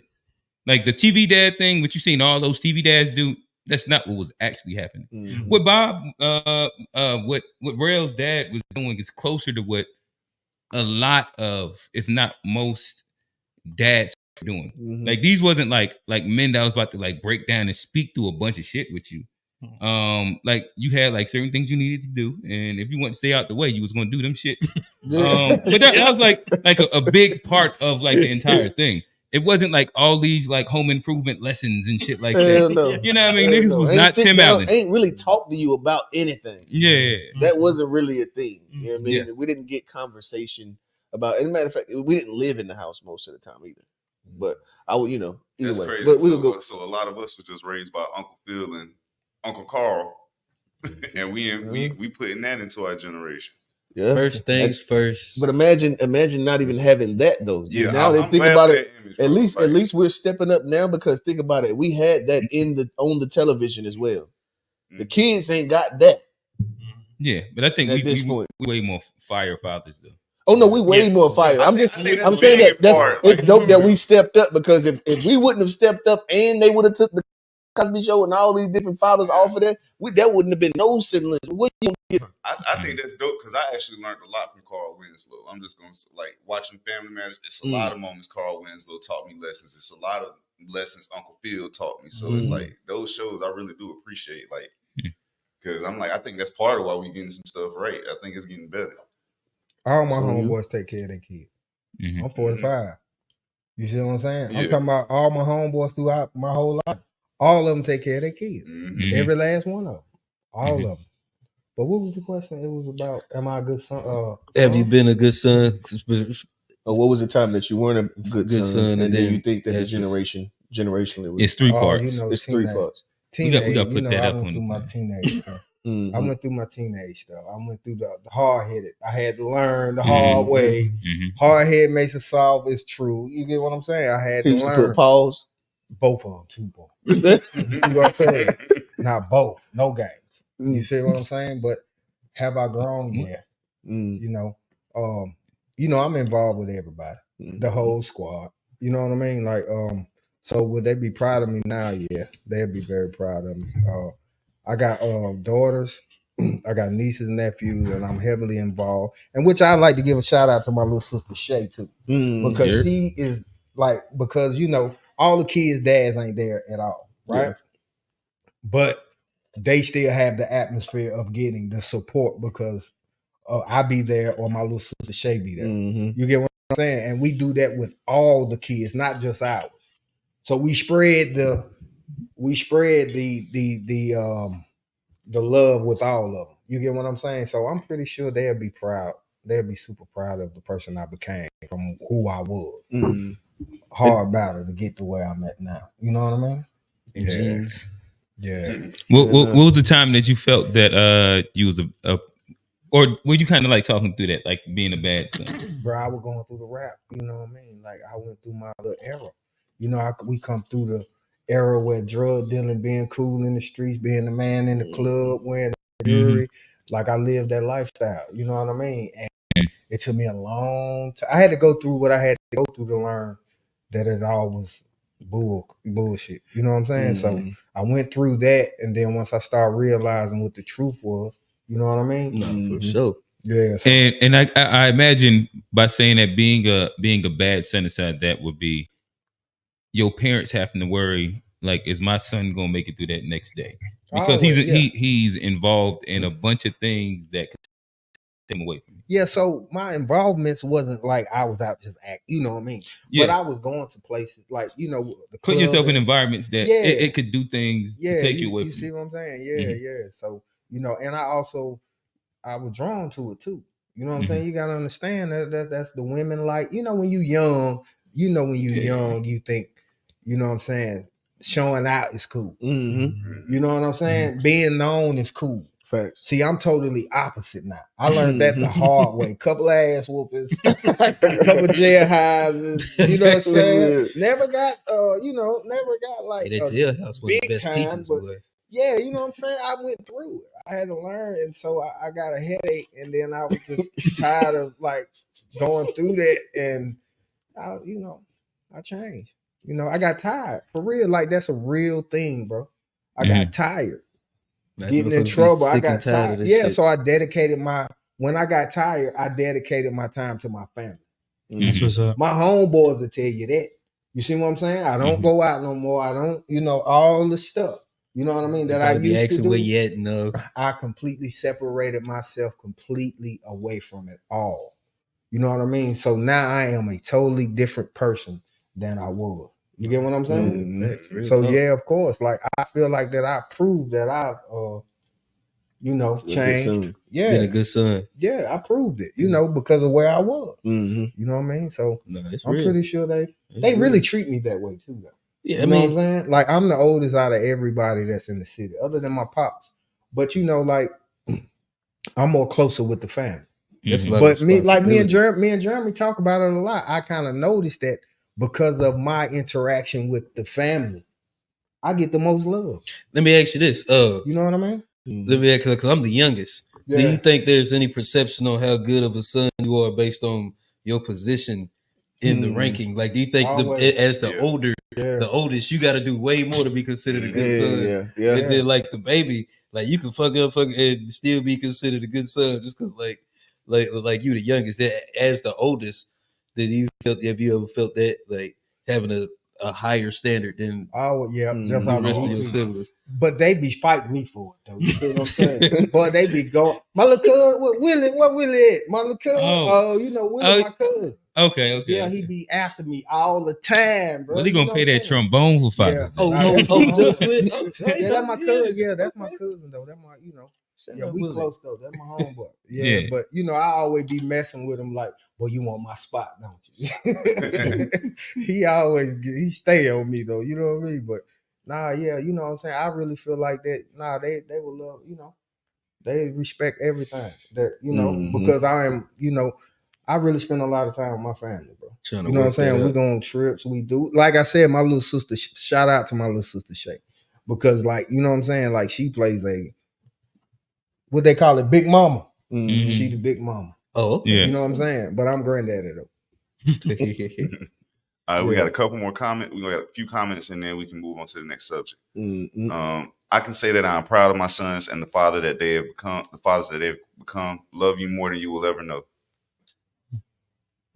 You have to honor both parents and be happy that if you were there growing up with the two of them raising you, but you also have to love your dad just as much as you do your mom. Dad count also. I don't know if have to is my dad ain't do what my mama did, but I love my daddy though. Yeah. Hey, do y'all listen, bro? We got to get an understanding out here. We are not mama. We not mama. Just all the men, like, listen, bro. You are not mama, bro. Let that go. You are not mama, bro. Listen, bro. I ain't even gonna put y'all on. Y'all know what I'm talking about. Yeah, like, bro. Stop trying to be mama. It'll help you out. Explain that a little bit more, just bro, so I can understand. Mom come from off the beginning, what is the baby doing? Sucking on the titty, bro. On the titty, like grabbing that thing. I saw that leg up there like that one time. What they were throwing. That's off gate. You feel what I'm saying? So are you saying like they're not gonna love you like they love you? Like, no, they come out like, bro, come on. I really don't understand. You don't understand. Listen to what I'm saying. What I'm saying is that, bro, mom from day one is nurturing. They already see that from day one. Mom is, when they need help, when they need anything, they go to mother. That's from day one. Mm-hmm. Pops come in afterwards. Okay. Right? Pops come in afterwards. So what I'm saying is that they know that they go to mom for nurturing. When they want to be held, when they sick and all that stuff like that, they naturally go to moms. You see what I'm saying? But what dads do, they start getting in their feelings because they going to moms all the time. Yeah. Your time gonna come.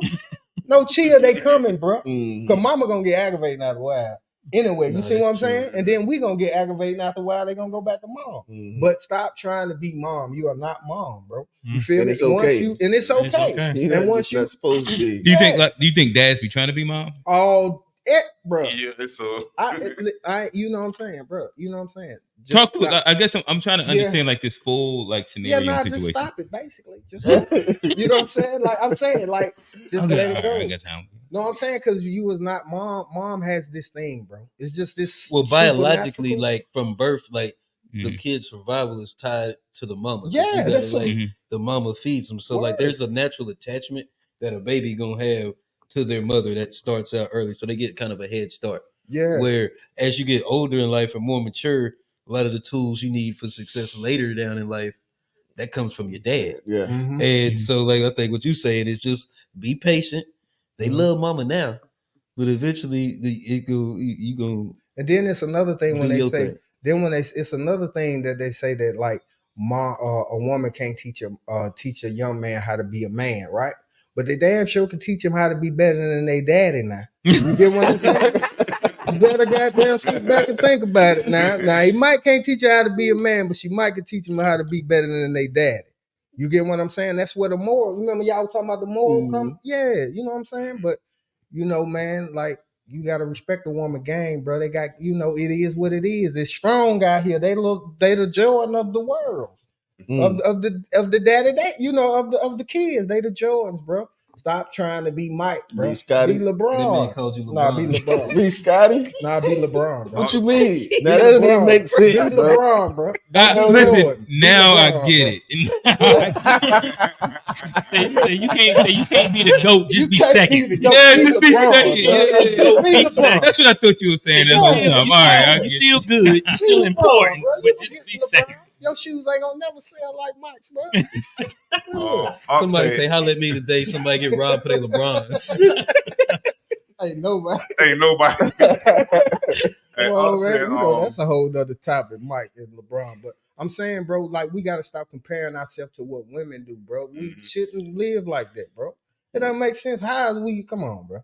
I'm saying many don't understand that is your child. You just put it in her. She grows your seed. Stop half-assing with stepping up to women. And they said the mother may feed her, but it is the father seeds that made her or him. Men need to stop simping to women and need to understand that it is our child that we grew together in your body. Who that? Is that the he hot, bro?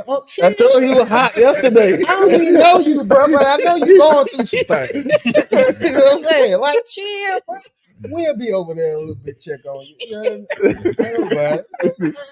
That man on fire, bro. So what we got? Go ahead. But yeah, I guess like just trying to round off the conversation.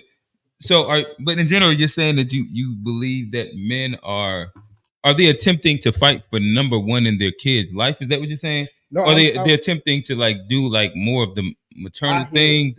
Like I guess I'm trying to like really, like this is genuine. Like I'm not like trying to any catch-22 thing. Yeah. I'm really trying to understand out like the full statement. Bro, it's kind of like, see, I don't want to ask the man on camera like who you love the most. That's disrespectful. But I'm just saying, you can ask. I'm just saying. I don't think like, that'd be it. Like we have all these conversations. So let's walk down the. Moms is different, bro. Are you talking about jealousy? Are you talking about men? No. I'm just saying, like, far as like we cling on to moms. The children cling. Moms is the hierarchy. Like when we say the household and the family and stuff like that, moms are the one that does the. But I also say I think that But like this is a bunch of men here. But I think that it's the exact opposite with girls though, with their dad. No. From what at least like my sisters and my dad, like that's the one. Yeah. You know what I mean? And I've seen that a lot of times.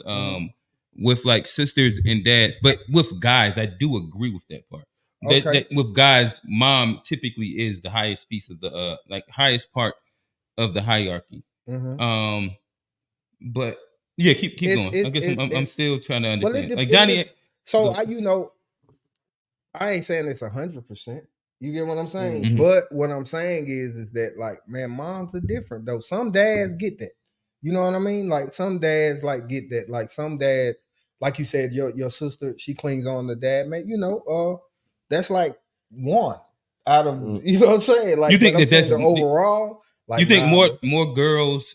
I don't know. I guess to me, I always. No, I got daughters too, though, bro. I always think that it's like as the trope goes, where it's like what is it, daddy's girls and mama boys. I think that is a thing for a reason. That's what I see most. You been outside today? Yes, I was outside. It's Father's Day, right? How many daughters, dad, do you see out there at the Waffle House or down there? Like I said, like my perspective might be skewed. Can you not walk straight in right now? Right now, you can go straight. And that's true. Like I don't know. I ain't go to the Waffle House, but I did just come from like that big event that all these women threw for their dads. Yeah, that's a one-off though too. No, that's why I said like my perspective is skewed. But so wait, so y'all don't think that like daughters like cling to their dads? They do. I'm a dad. I'm a girl dad. You see what I'm saying? I got. Oh yeah, shout out, baby. My Taija just graduated a couple of days. You feel what I'm saying? Y'all see you there. Yeah, but listen, what I'm saying is that overall, bro. You get what I'm saying? I'm not just. Oh no, I get it. I guess what I'm. Yeah. It seemed like we probably like this is the agree to disagree thing. No. I'm saying though, but bro, when you went to Waffle House earlier, what did you see? Was anybody like? Did you see any mom? Like when I went out, see, you keep asking me that, but like my perspective. I can't help. No. Listen, could be any restaurant. Yeah, no, I get it. But when I answered it as best I could. When I went out today, what I seen was a bunch of women doing for their dads. Oh, because that's where he went. Yeah, and that's the only way I can. And also we have. But I'm not saying that. I'm not saying that is what's generally happening. Yeah. But if you ask me that specifically, but I'm saying that's how I answer that question. Basically, nurturing, bro. It's one thing that women is good, better than we are at is nurturing the kids, bro. We just gotta all agree with that, right? Yeah, I agree. They start from the beginning. Everything I learned from my girl's mother. You get what I'm saying? Yeah. Like everything I learned from their mother. You see what I'm saying? So basically, what I'm saying when it comes to when it comes to nourishing the kids and stuff, like man, mom start from day one, and you know what I mean. And that right, and I believe that the kids know that, and I believe that that's when they sick or when they ain't feeling good, even when they get in trouble, they go to mom's first before they go to dad, right? Y'all don't think so? Hey, they had they. I was not trying to like argue that point. No, bro. What I'm saying. Go ahead. The mamas had their day last month. We did a whole show. Oh yeah. They last month. It's supposed to be for the dad. Like we love mama too, but yeah. Let us get our credit for 24 hours. We get 24. We get 24.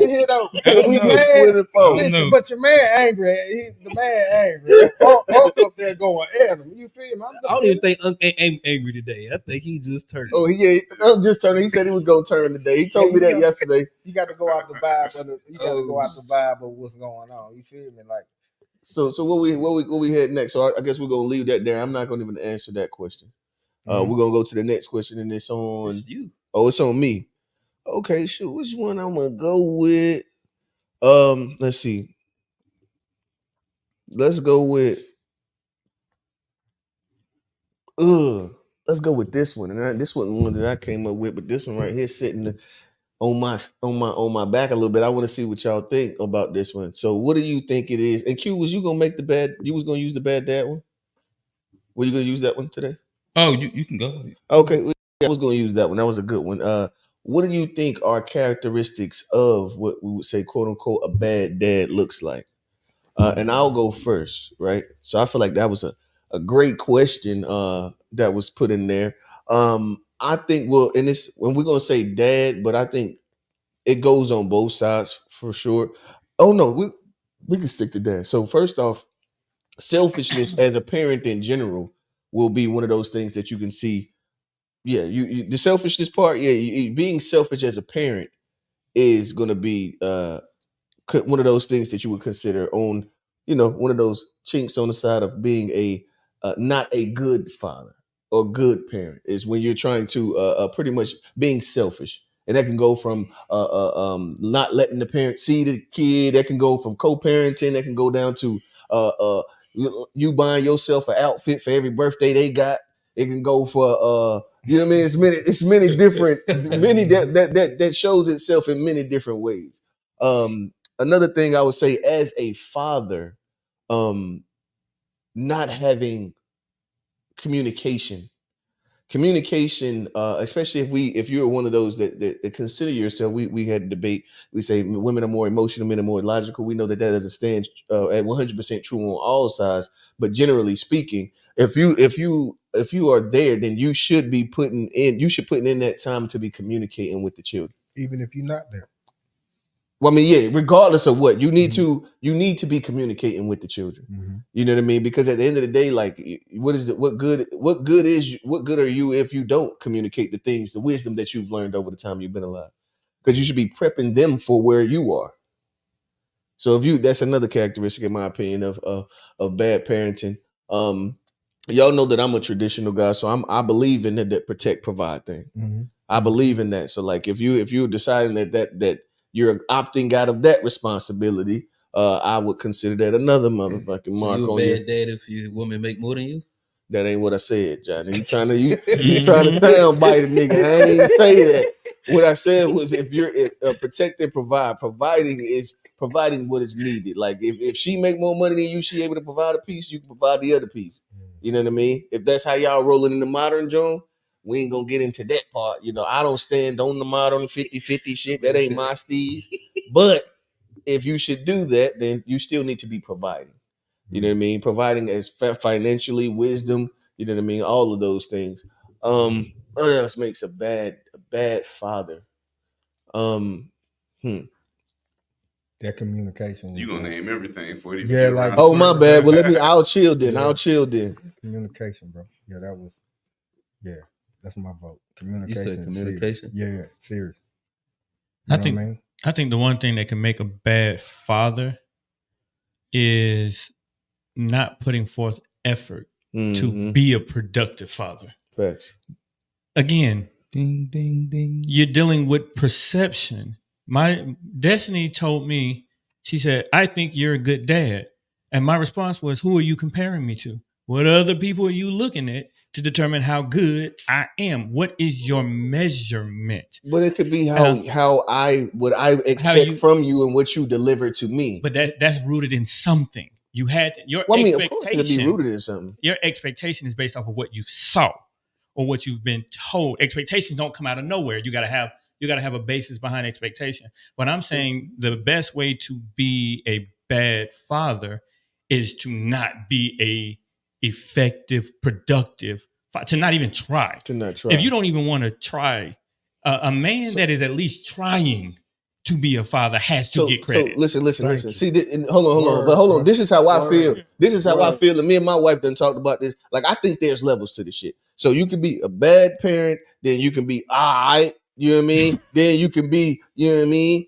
There's levels. So when you say bad, or if you say good, to me it's levels. So you can say it's based in perspective. You as yourself know what the fuck you doing. How do you rank yourself? And that'll be your answer. Because there ain't no dude that ain't doing shit gonna say, oh yeah, I'm a good father, and really believe it. He knows what the fuck he doing. He knows. You know what I mean? Ain't no dude that's no good father gonna say, if you know what you doing, you ain't gonna say I ain't no good father. You know what I mean? So it's in your perspective. You know for yourself whether you doing what you know you should be doing or if you're not. I'm not saying you're gonna check every single box because that's impossible. You're learning every day, and every day you should be trying to get better at the thing. But you know when you trash, you know. That ain't up for some interpretation. You don't need nobody else to tell you. You know. You know, because you hear from other people what other people do, and you know you feel it in your spirit. But see what you but just it's in did your was spirit though. you just Ain't nobody else got to statement. tell you that. Oh, yeah. It's in your spirit. You did. Oh. You just contradicted his statement No, I'm saying because Go on. you're saying that in order for you to know you're a good father comes from validation. Okay, well, other people's validation is going to be based on their perception of what you did. At the end of the day, it does not change the fact that a person that is trying you got to measure that. And to say good, bad. So what if you have a man that has no money, he's completely broke, but he calls his child every single night before they go to bed. That's called trying. He's trying. Right. So is he? How But do you said measure every him? day. You So said levels. see the thing what is, level is he on in comparison to somebody that has their child in the house with them and is able to take them to the park and is able to buy them Jordans? I say what level? You ain't doing you ain't up at the top tier, but you doing doing all right. But you ain't there, but you ain't bad. But is he a good father? No, it's not bad. Yeah, he's not bad. So as long as he's trying, does that give him room to not be a bad father? As long as he's accountable and understands what trying really looks like. Okay, yeah. Because you can let them try to make yourself feel better about some shit, and that don't count. Yeah. You know what I mean? So Actual what trying. I feel like it's real effort. I don't think it's a question. It's in you. I don't know. Niggas be making excuses. Even the man that making excuses, he know deep down. He know. They might. I don't know. He know, bro. Hey, your partners know too. They be making Whoever you around know too. So you really can't lie. Yeah, they'll say some shit that make them feel good and get them through the day. But yeah, so I'll stop there. Tank said communication. We have about so.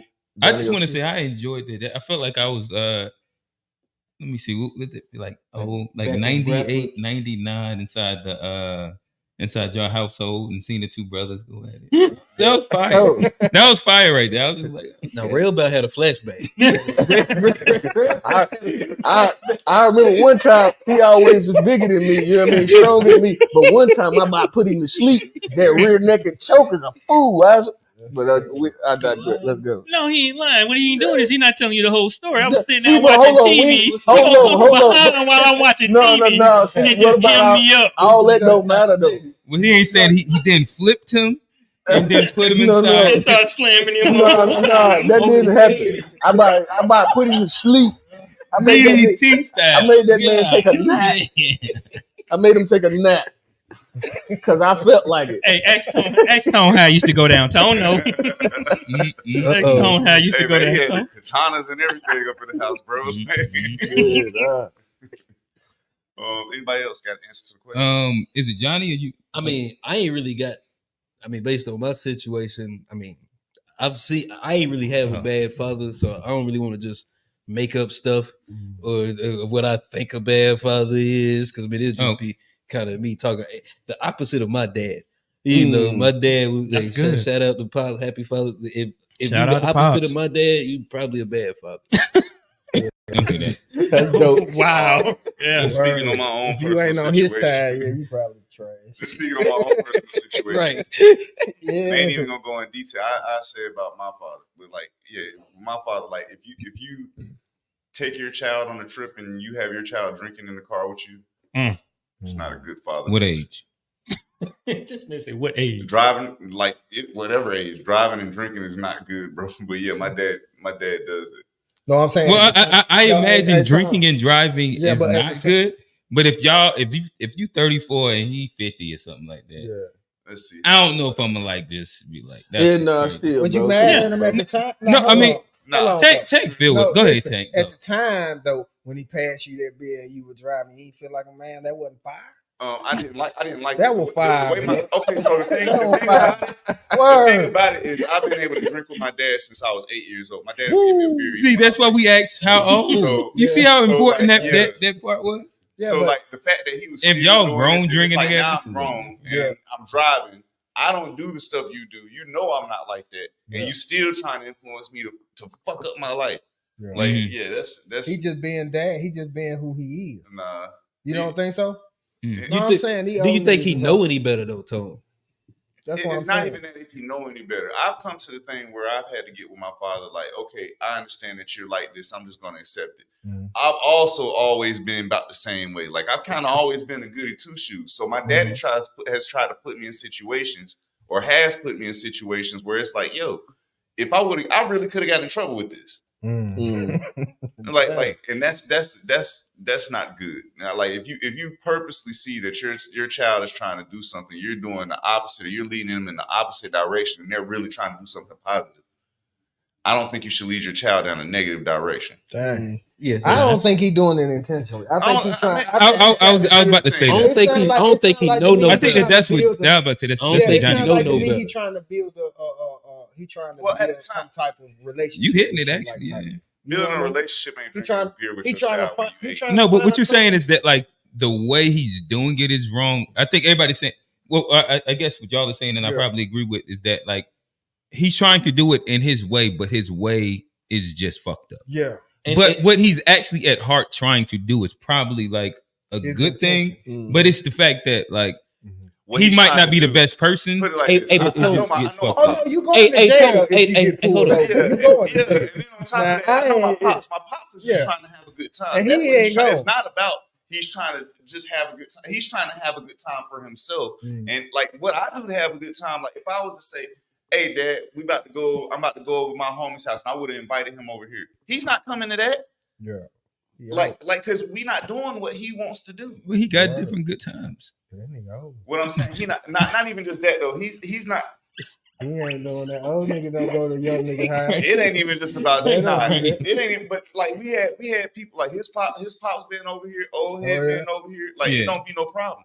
My dad is not gonna fit in with that because of what he's gonna be trying to do. Like, he gonna be trying to push stuff. He gonna be with coke and all that type stuff. Like, that's what type of time my dad was. So, and which again, Happy Father's Day. Crazy. We'll leave that at that. I think that's probably a good place to leave it.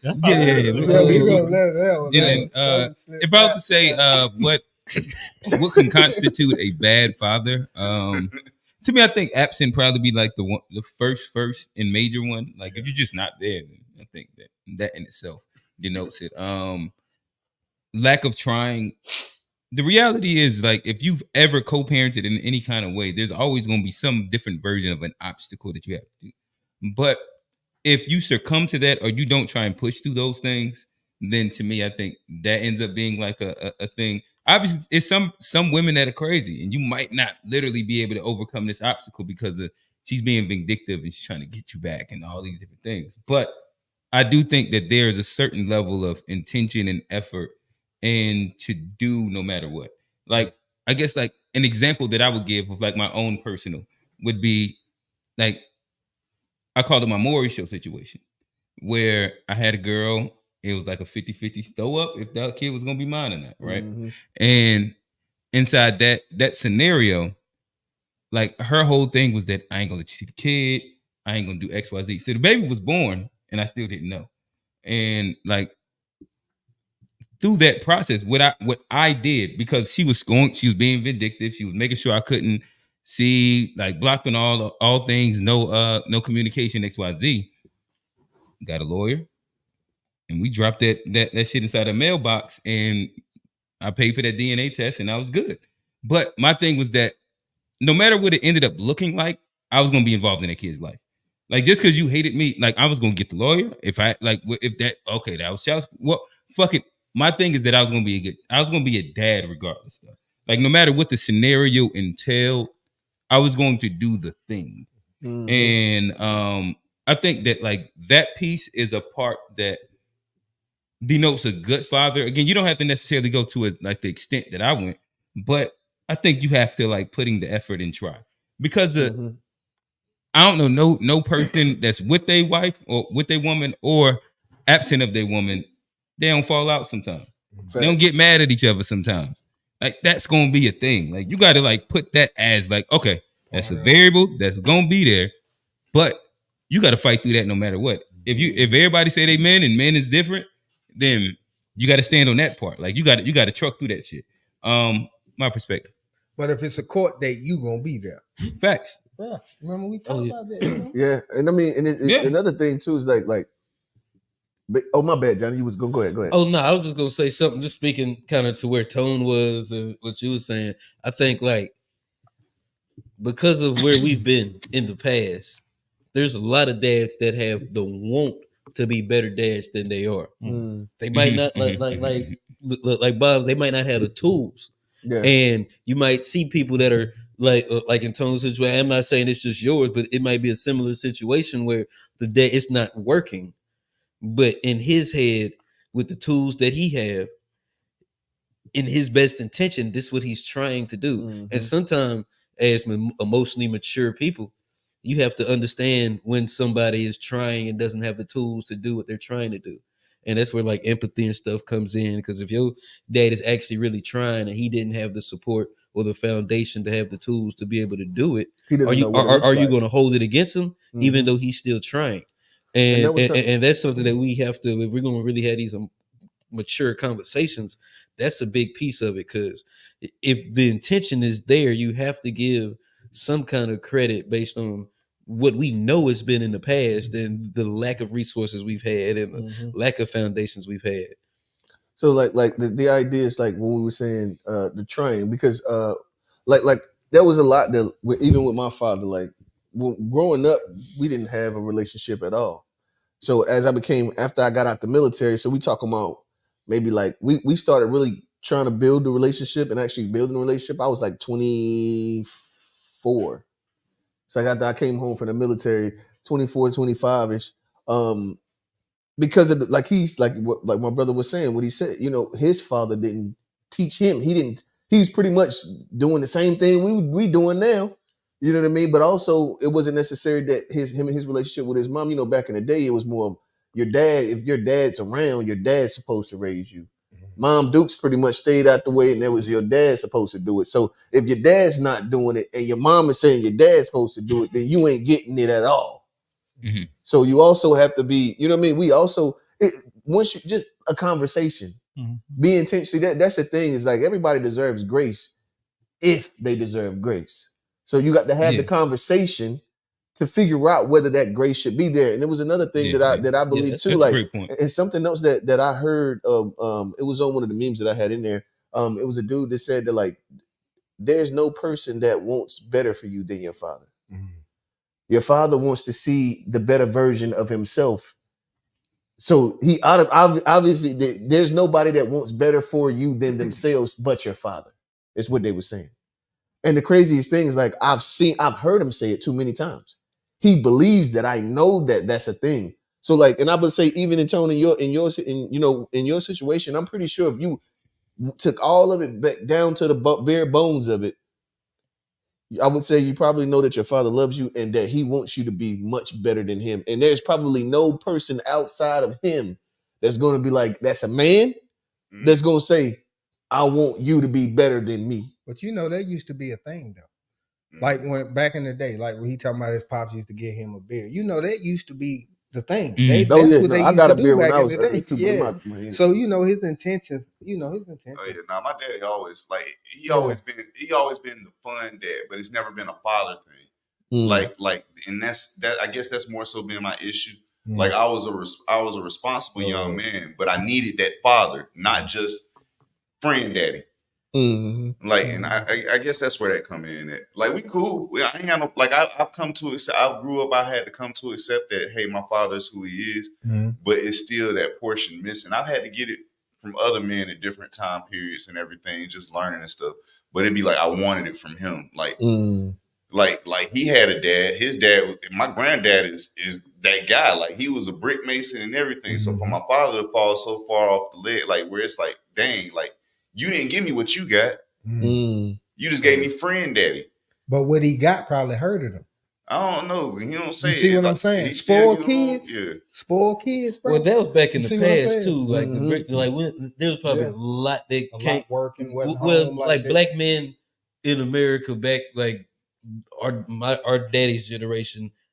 And then our grandparents' generation. Right. If you think about like what our grandparents went through and a lot of the trauma that they were raising their kids with, it may be a reason why our generation had a lot of single fathers, because of maybe like if we tracing the trauma down, like it may be a lot of damage that was done to them from our grandparents' generation. We may never know. And I guess that goes into where exactly where you're is a good segue into where I go question wise. And I think that this is probably something that everybody on the panel could probably have some perspective on inside some capacity. What makes co-parenting so hard? The relationship. The relationship between the mom and the pop. That's what make it hard. It's the relationship. That's what make it hard. Anything outside of that, you know what I mean?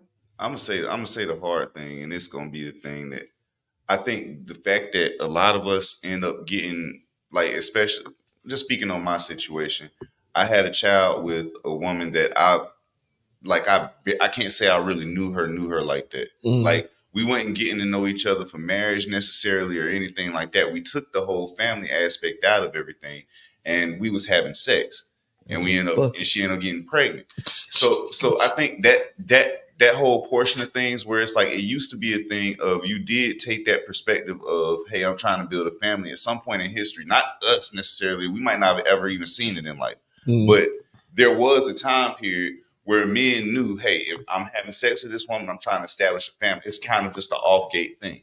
Like, it wasn't just everybody was just being promiscuous. Whereas today, sex just became a novel thing. So we fucking. Like, it is what it is. Like, I mean, it's even worse now than it was like 10 years or 20. Like, when I was in college, it's gotten way worse than it was just when I was in college. So I'm like, I think that's a missing portion of it. And we started off families without that. We're not even starting off families technically. You starting off from the get-go in a different situation a lot of time. And that's exactly what I did. I think that's, so it's like there was a whole thing of she didn't know me, I ain't know her. And like, I done pissed her off at some point. She done pissed me off. And it's like we just holding grudges and everything at some point. I think you hit the nail on the head. I think it's the rise in casual sex and accidental babies. And now you stuck with somebody for 18 years that you just thought they was cute. You thought she had a big booty, and now you with her for 18 years. I think like what he said also, the less intentionality in courtship. Like nowadays with the internet and stuff, people are just dating for strictly pleasure. And like he said, when you're not looking at somebody's moral character before you lay down with them, you be like, fuck some morals. You just be like, she thick, she cute. That's what I want. I don't care about morals. And I think when that goes out the window, and because sex is going to always create babies. If you're having sex, babies are going to be created. So you can go. So what are you doing, Johnny? Huh? Hey, I'll wrap up. No, go ahead. I'm sorry. Bro, when that. Wait, we just had that conversation the other day. Wait a minute. Hey, we talking about this ain't got nothing to do with me. This ain't got nothing to do with me. Go ahead. But nah, and I don't just be sleeping with anybody. I used to, but I got lucky. But when you're not being intentional with your courtship and you just sleeping with people that you don't know, you're gonna get fucked up family situations and dynamics with people that probably shouldn't even been together in the first place. I think that the reason why co-parenting is so hard, I think it goes back to a point that I made earlier about emotional maturity. Here we go. If you have really all you need is one person that is taking an immature emotional approach to it. They're mad at you. I'm going to use this child to get back at you because I'm mad from any direction. If the father says, well, I'm not going to do for the child to show you.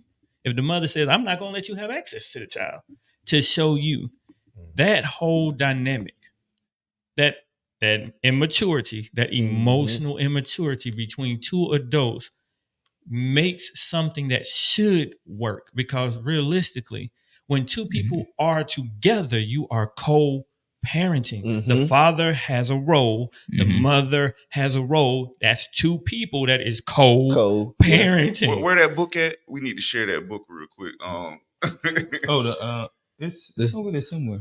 maybe it's still it's on Yeah, there. we gonna hold But, that book up real quick. yeah. Please Let them know, excuse 'cause, my dear Aunt Stella. Bob out here giving the Oh, the orders of operation. Oh, yeah, we still got Bob you out up here here. giving Yeah, you up here. We got you on the Y'all get a there it chance is to check right out there. the orders Matter of fact, hold operation on. for relationships. But yeah, I think that is really like where we lack it. The point that Tone made and the point that is true. If you just sleep with, there, you got to have a level of emotional maturity, and people have to understand that if you're co-parenting as a couple, then your parenting should continue to be the same. But in our immature emotional states, we decide that we want to be angry. I want to prove a point. I'm going to use a woman to say, I'm gonna get you back. I'm gonna get child support. Okay, so you're going to keep me from the child so that you can do what for the child. And as adults, we show children that whoever has the most leverage wins. And that's the thing. See, and that's what I was thinking. Is that? Oh yeah. So, yeah. Oh my bad. Go ahead. Let us get that. Go and cop that. This is that book. You can get that on Amazon. The orders of operation for relationships. There's a lot of good things. I've actually had a lot of good feedback. People saying it's actually changing their relationships big time. Fire. So you can get that on Amazon. The orders of operation for relationships by Robert Rankin. Right. It's there. an easy read too for none of you non-readers. This is a good. So you just talking shit about me? Is what you did? So when we talking about co-parenting, are we saying outside the house? I mean, but he was just saying that it's just co-parenting. What you mean by outside the house? He was saying them not living together. Yeah, them not living. What you mean? Yeah. I was talking about like the general way of co-parenting, where like separate. Yeah. So and one, I think that everybody can relate. Where well, maybe Johnny actually probably can. He's probably the only person. But like, so I personally co-parent. But like y'all come from single parent homes also. Yeah. In which y'all seen co-parenting, even if you know what I mean, like you're not co-parenting. I ain't never seen it. All right, so Cole come give an ass whooping and Cole go back home. Go home. No, but all right, so yeah, the thing is co-parenting, even if like there's one side that's absent in it. No, where like that's just what they end up doing. Like that's their part of the co-part. You want to answer? Yeah, so I was gonna say something. I was gonna say something. So it's two different ways. Sometimes you got dudes that just are selfish and more self-absorbed, and they are the important thing, and they just go off and just do their life without the kid, man. You know what I mean? But then you also have the attempts to see. The thing is that anytime you have power dynamics, so when you have people in relationships in general, there's going to always be a power dynamic, and then you can always tell when people are fighting for the power. That it goes back and forth. So then once the relationship is no longer intact, it gets to the extreme of it.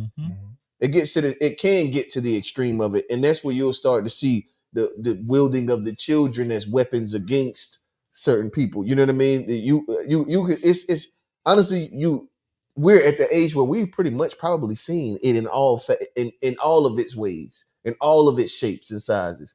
We've seen the dude that wants to be there that can't be there because of the emotional part. We've seen the dude that ain't trying to be there and she trying to get him to come, but he keep on telling lies, and the kid sitting there waiting for dad to pull up, and bruh just keep telling them lies. We've seen that. That was part of my live situation. You know what I mean? We've seen all of the variations at this point at the age we are. We've seen like the way that it shifts, and it's really most of the time you see it is rooted in one of the other being selfish. It's being self-absorbed and thinking that you're so important. And I always figure, like, once you have kids, bro, you on the back burner, bro. You was already bought on the back burner. So, but when you have kids, you definitely on the back burner. You might as well wear that. And as Mom Dukes, you should wear it too. Y'all both done took a seat back. And you know what I mean? Y'all can do what y'all, that makes y'all relationship as good as it can be to, you know what I mean? Because that manifests itself within the children. But you should understand, bro, you're no longer the guy, bro. So I come from a co-parenting situation. My kid's 18, finna turn 16. I've been co-parenting their whole lives. You get one from across the street. You know what I mean? And I mean, ours turned out fine, and the reason why is because she gave me all assets. You see what I'm saying? Yeah, we like walk down this conversation. She actually opened the doors and gave me all assets. Like I barely had to call and say I was on the way. I could pull up and the kids could hop in the car. If she called me like, "Where you at?" She'd be like, "With your daddy." She'd just say, "All right." She was emotionally mature. She acted. No, she was very mature. Oh, she was just happy I was the bring about her. But I'm just saying, like, if that's what made it better, she didn't want to put up with my ass. So, and she know that I wanted to spend time with my kids. So at the end of the day, all right, yeah, go ahead. You know what I'm saying? And she gave it to me though, and I utilized it. Right? You know what I mean? And so I've been co-parenting for like what 18? Well, I'm when she put that like. Yeah, about 16. Yeah, what was a truth teller, bro. I love it, bro. I love it. Yeah, and bro did the math just so he didn't lie to y'all. Yeah. So, you know what I'm saying? Word up. So I've been co-parenting down there the whole journey, though. But what I'm saying is that's why I said at the beginning, I said depend on the person. She actually opened the door and gave me that. But I really feel like that she trusted me to do it too, though. Yeah. You see what I'm saying? And yeah, I guess I agree with both of y'all sentiments. What's up? Oh, both of y'all sentiments for the most part. Where, well, one, I guess I'm a rewind, and I co-parent, but I actually have a great kind of like with Tone. Most of my friends be like, "Dang, you have a really rare co-parenting situation." So like this isn't like explicitly me making this statement off of a lived experience as much as like perception, what I've heard, what I've seen from friends, XYZ, or just like society, what we see.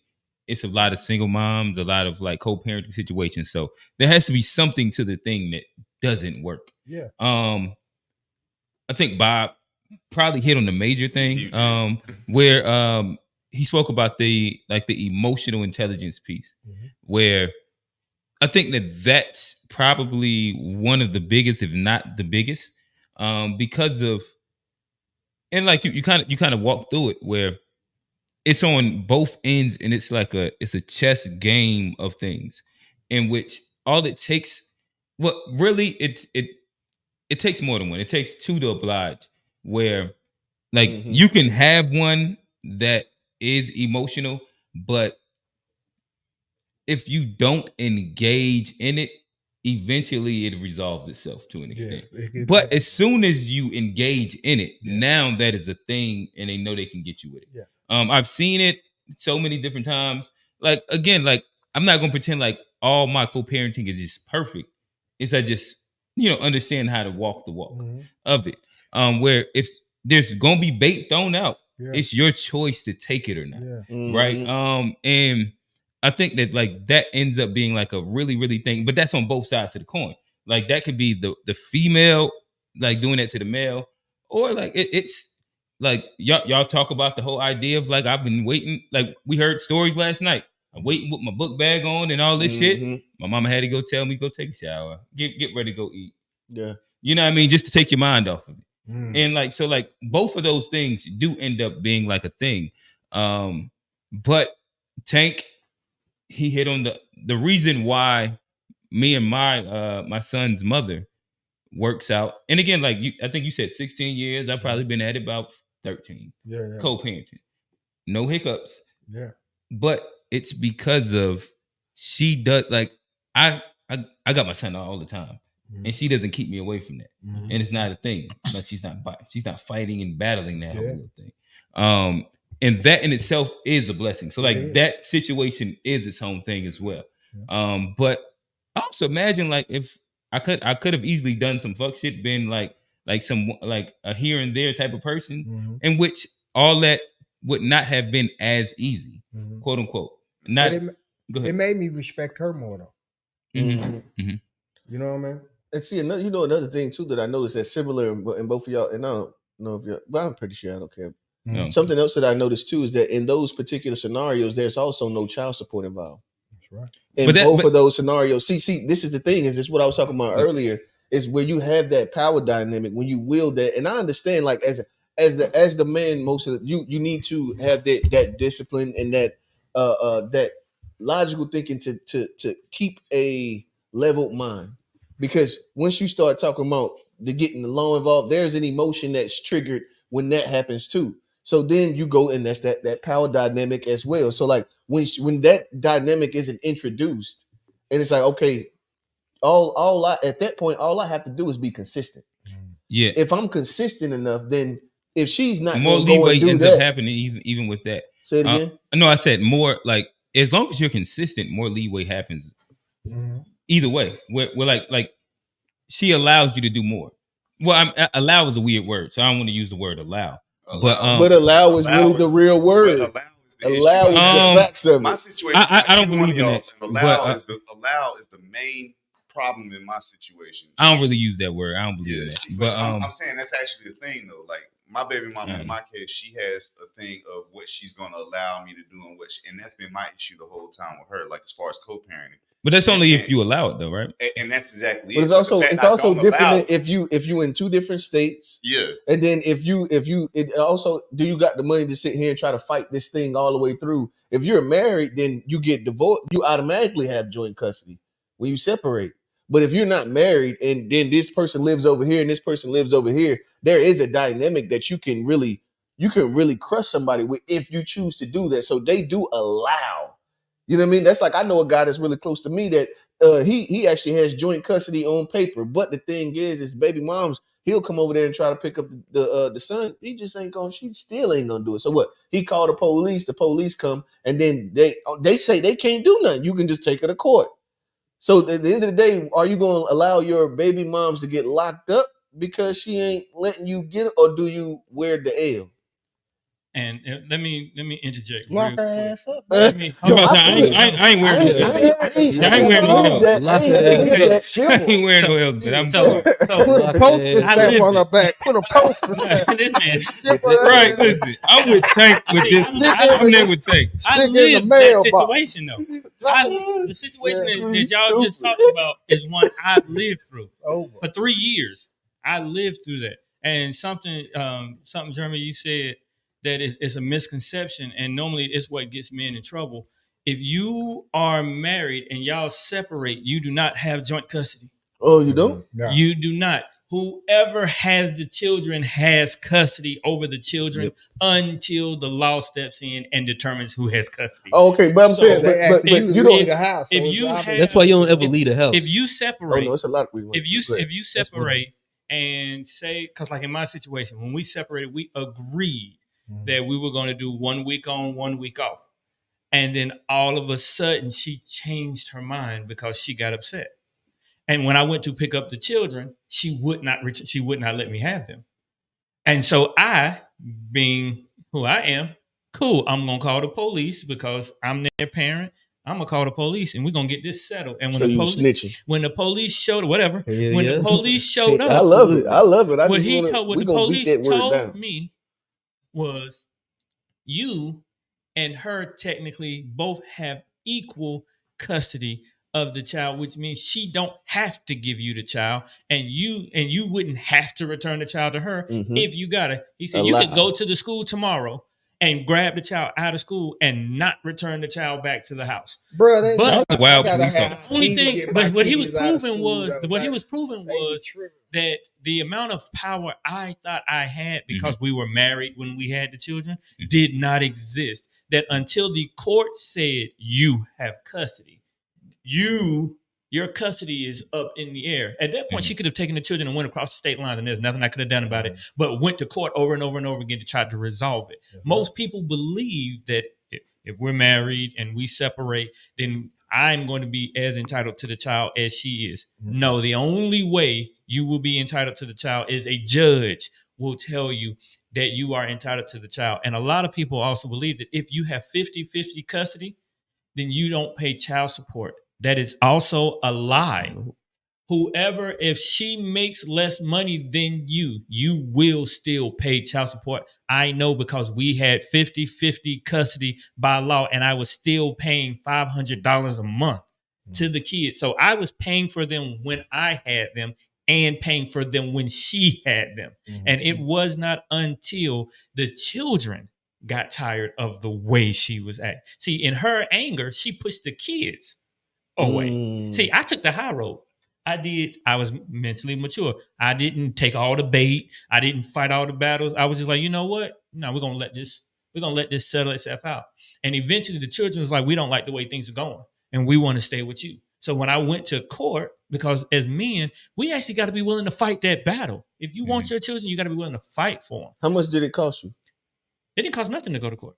And so I just want I wanted to ask that because a lot of us believe when we hear people talk about it, there's a thing that's like, oh, it's gonna cost you like 12 grand to get. No, you might spend $25 processing fee to get the court to take it. But when you go to family court, you don't pay that. Now, if you do something, you're gonna have to go to. We didn't pay anything, even when we went to mediation. I didn't have to pay anything to go through that process. What it is they're not used to fathers going through the process. Even they were very one of the big shocked things they actually say to about see the my dads. name as plaintiff. Like they were like, "Wait a minute, you are bringing this custody case?" Yeah, because I want my kids. Even with the child support, I told the judge. Even when it came to child support, what I am telling you is, I technically don't have a problem paying child support. But if I am going to pay child support, I'm gonna get to see them as much as I want to. You're not gonna get all the money and all the kids at the same time. That don't work for me. But eventually she did so many things out of that anger and frustration and stuff. She pushed the kids away. So when I went back and tried to get pretty much full custody of the children, the judge asked them what they wanted. They said, we want to be with our daddy. And that's what the judge did. But you can't just assume, well, because we were married when we had the kid, and we break up and we got equal state. No, you have to go to the judge. You got to go to court because until she can take it, as soon as you leave, as soon as y'all separate, she take the kid, she jump ship, you just fighting for it. Ain't nothing, you're not entitled to nothing. So I definitely wanted to clear that up. Allow. It's allowed. Word. It's allowed. It was allowed. It's allowed. Yeah. It's allowed. Yeah. Crazy. Until the judge steps in, she's allowing you to spend time with the kids. Okay. Cool. Well, yeah, no, I guess I wanted to kind of speak through, I guess, a couple of the different points that we hit at. One inside, like I guess maybe we'll go a couple of different places, but the child support thing, or even if you need or not need to be on child support. To me, I always have like a really basic principle: just do more, do as much as you can. And all the guys that I know, for the most part, that are doing as much, doing the most, they're not on child support because of like their actions kind of have dictated it to an extent. I also would say that, and again, like that's not 100% either. I'm not saying like that's always. Because I can tell you, because if there's any woman on assistance that needs assistance, they ass on child support. Yeah, it don't. If the mom need assistance, your ass is on child support regardless. Because give them a place to stay for 18 years. Bro, that's true, bro. Yeah. If she need a place to stay, your ass is on child support. You're going on child support. Put them on child support. It's not, and it's based on the person you're with. No, I guess I'm speaking like I know it's not true because I never got on child support, and my son's mom did get food stamps at one time. She chose. No, they supposed to. They were supposed to do that. She did something. Like, no, do you have like if she takes like she has the choice? Like no, what it is, you're it. supposed to have like a court hearing. Yeah, and she can choose to put you on child. No, but she just chose not to. Like I went through. It's not like I'm just like making. She allowed him not to be on child support. No, it's because I do the most. Can I actually? It's a lot to it too. Because I went through something. There's a lot to it. They approached it, didn't they? They approached. Oh no, I'm not saying that they didn't put the bug in her ear. But what I'm saying is when you go through the process, she can get stamps and you not be on child support. That's 100% true. That's 100% true. The one thing that they can't get is that they can't get that check. They can't get that financial, that bread. No, they can do that, but they can't get the bread. It's like a little extra bread that they'll give you on top of all of the extra stuff. They'll give you a little extra bread. If you know what I mean, need that, they can't get the extra bread without putting you on child support. Probably. I'm not. No, I know this a fact because I went down there. I'm not even arguing. No, I'm saying that you were right. Yeah, I'm not trying to argue at all. Y'all boys agreeing aggressive as hell. I'm not arguing that. My only point was the fact that like you don't have to. Like she can be on government assistance and you not be on child support. On certain assistance programs. Certain assistance programs. Yeah. So I agree. My bad. Y'all you used the saying. word food stamps, and then I just was speaking about food stamps. My only thing with what he said was he made it seem like the only way you're gonna be put on child support is if you're not doing the most. If you're not up, if you're not upstanding, if you're not going above and beyond, if you're not doing what you're supposed to do, the way he worded it. If you're not doing what you're supposed to do, then she'll put you on food stamps. She'll put you on child support, and that's not a true statement. Fellas, let's hit some comments. I feel like it's been a minute since we hit some comments. Comments. I didn't even finish off my statement. Go ahead. We got out of time, too. Okay. Gotcha. But, yeah, damn, Bob, what was you just at? Yeah, I think that we got lost in communication. I wasn't explicitly meaning that because you do the most, you won't get put on child support. Not saying that. You lessen your chance though. Yeah. That's the main thing that I'm saying. Like when I see it work out successfully, it's because of the dads are being like overly active. As Tank said, I'm a pull up. Luckily, she didn't care about it, but I'm gonna do it as much as possible. Yeah. That's what's gonna give you a higher probability. That's what I'm saying. Like a vindictive woman is gonna be a vindictive woman in general. Right. I want to finish off like the last part of it. So what I will also say, this is something that I've probably seen about 4 or 5 times inside, like just knowing enough people and females and males that doesn't explicitly get talked about, where I have seen scenarios get worked out and there's an agreement, and then the guy ends up defaulting more times than not, and then she has to take him to court. Nah, for sure. Agreed. That does also happen. It does happen. Like, and I've seen it multiple times. Where that's the male accountability piece. Like a lot of times, as long as she's level-headed enough, they be willing to kind of not have their kid in the system and like y'all work some shit out. But a lot of times, like we got to make sure if you are blessed to be in that scenario, hold your end to the bargain. Yeah. No, for sure. Be a man of your word. That's part of being a man, bro. Don't be sitting there just fucking saying you're gonna do and not do. You know, that's why I don't do the excuses. I don't do the excuses. Oh yeah, I know that's one of the things. You don't do what? He don't care nothing about like the fact. I don't want to hear none of it. You know, when it comes to parents, when it comes to parents and spending time with your kid, I don't care what the mama do. I don't want to hear the excuse. If you really want to try, you will try. Yeah. And fellas, I got one question. Do y'all want to hit I think I have a good way to end the show. Do y'all want to hit the comments before we end it? Okay. Kamu, that boy in here. All right. Paris, Kayla, Pooh, what's happening? Tied up. Yeah, congratulations. Hey, he calling from South Africa. We international, baby. Word. Yeah.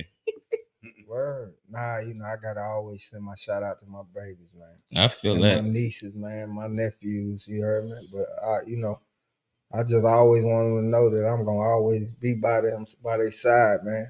Rock with them, yeah. Rock with them, bro. That's what I'm saying. Like I see different levels. It's levels to shit. We got we gotta support them, bro, because I'm telling you, that's what make them. Everybody want to have a family, bro. Everybody want to feel like they got a family to go to, to cry on, laugh with, joke with, and a support system. You see what I'm saying? And man, that's definitely what we've been trying to do over there on our side, man. You know, like I said, man, a lot of respect to my little sister Shay. You know what I mean? All right. There are certain birds that the mother has the egg, but the father sits there and he is the one who makes sure they hatch and feed them. So what you're saying can be backwards on one end to the next. I don't know what you're talking about. Say that again. What do you say? Unc been talking about the doggone conception and the eggs and uterus. That Unc again? I don't know what we was talking about right now. I love Unc.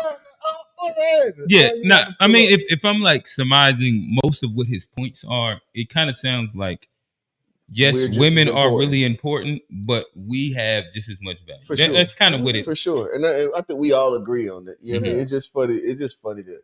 Well, I guess for me, it's just funny because I knew Unc was gonna have smoke yesterday. For me, it's funny just because of that. Yeah. Everyone who is commenting, please like this channel. It will help them out very much. Oh yeah, for sure. Unc. See that? Love you, Unc. Love you, Unc. Too. Let's see. I had a girlfriend who I went to her with child support, her children well taken care of. The father had the children more days a week than she did. She wanted more money. I look at her differently. Facts. Oh, got to. Yep. Got to. Get up out of there. You sure. feel one. Yeah, run. Yeah, to me, if I see anybody exploiting anybody, I don't really fuck with them in general. That's like if I see a woman, even if I'm dating you and you exploit your friends and you exploit like I'm up out of there. Same thing with like niggas. If you a nigga, you be like, you can't be the homie if you an exploiter. I don't be fucking with exploiters. No, for sure. Share the duties of raising a child, especially of parents who are separated or not in a relationship. Definition of co-parenting, I guess. Mm-hmm. Okay, yeah. Co-parenting is fire because you get time to yourself. As long as you're doing it right, I agree with you. Yeah, like for real, like bro, you can have in-house is the firest though. Like in-house is the firest. Like you don't get a lot of breaks as bro. You don't need that many damn breaks to begin with. You all right? You got them. Get your back strong, straighten your back up. I'm just put saying, some weight on your back and carry it. Co-parenting can be fire. Like, I agree. It can be fire. Like, but you ever had your son the whole week and then Friday you get to take him home. You get to chill that whole weekend, bro. Yeah, well, how we do it? It's a every like we literally. It's crazy. We did this for like 13 years, literally every other day.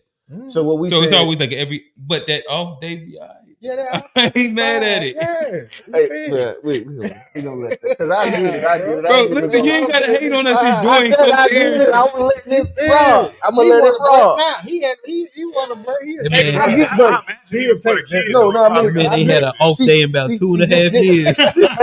No. See, this the thing. When you do it the traditional way, you can get it. You can get your off day. QJ got 2 rooms, right? You can get your off day. Yeah, I mean that's one of the things I kind of figure it's probably fire. QJ got 2 rooms. Like you got as a child, you probably got it fire, especially if your parents is both in good positions. Oh no, for sure, bro. You got Christmas over here, then you go over there and get Christmas. You got your birthday over here, then you get your birthday. Every holiday you getting double. You fire. Cut the grass, go in the house, take a nap, or cut the grass, go in there and grab one of the kids. Like which one you think is? Come on, bro. Oh, my you gotta cut the grass and go in the house and get the baby. Man, you whole different thing. Bro, that's an argument, bro. Listen. Ain't nothing worse. Ain't nothing worse than it being your turn when you tired. And see, this why niggas don't be wanting to step up, though. My thing is that don't try to get everything. You can't have everything. You gonna talk about a 50-50 and all these different things, bro. She can't be going to work and you going to work. Then she gonna naturally do more cooking than you. Then she gonna naturally do more nurturing than you. And then you want to sit here and act like you want some time. If you gonna shut the fuck up, that's why that co-parent. How you gonna get some time, nigga? But if you drop them off Friday, you got Saturday, Sunday to cut the grass. I cut the grass Saturday and I sleep all day Sunday. You see what I'm saying? Like you be drinking a beer after you cut the grass. You drink a beer after you cut the grass. I drink a Monster. A Monster? Yeah. Stupid. Yeah. Let's get through these comments, fellas. A cup of coffee. I like 7-Eleven coffee. If you send a man to jail for not paying child support, then get him out of jail, and he owes even more child support because he's in jail. That means that the law is a universal piece of shit. Oh no, the law is definitely a universal piece of shit. I mean, when they tapped old head for about 18 racks. Yeah, but once they get they tapped my pops for about 18 racks. If it wasn't for Mama, he'd have been locked up though. Oh yeah, matter of fact, you remember Mama asked us, me and Jasmine, my mama, when old head was on child support, Mom Dukes came and asked me and my sister whether we wanted her to go ahead and let him go to jail or not. No, and we said no, and she took him right off. She sure did. And told him that she didn't want him to have to and pay they none kept of the him from money. going to jail. And this is, old head went to jail because the damn the DA lady, the lady that was working for the she was working for the child support office. She was trying to tell Mama, "Are you sure? Are you sure you don't want to?" Old head called her a bitch. And had every right. He told her he called her a bitch, and he went and sat down. He probably called her a stinking one too. Hey, he went and sat down for 48 hours. He said to this day he'll go and sat down again for them 48 because he feel like she need to shut the fuck up. He literally told me that. Yo, raggedy. No, that was fire that your mom did that though. No, that was fire. Mom, that was fire that she did that. That's somebody. There's some great women out here, bro. There's some great women out here, bro. Let's finish this up. Yes. We have to do away. Well, let me do this. We have to do away with the baby mama culture, gents. Our sisters need adequate spouses. It's facts. I agree 100%. Amen. Shout out, Cameron. We need to start making spouses important again. For sure.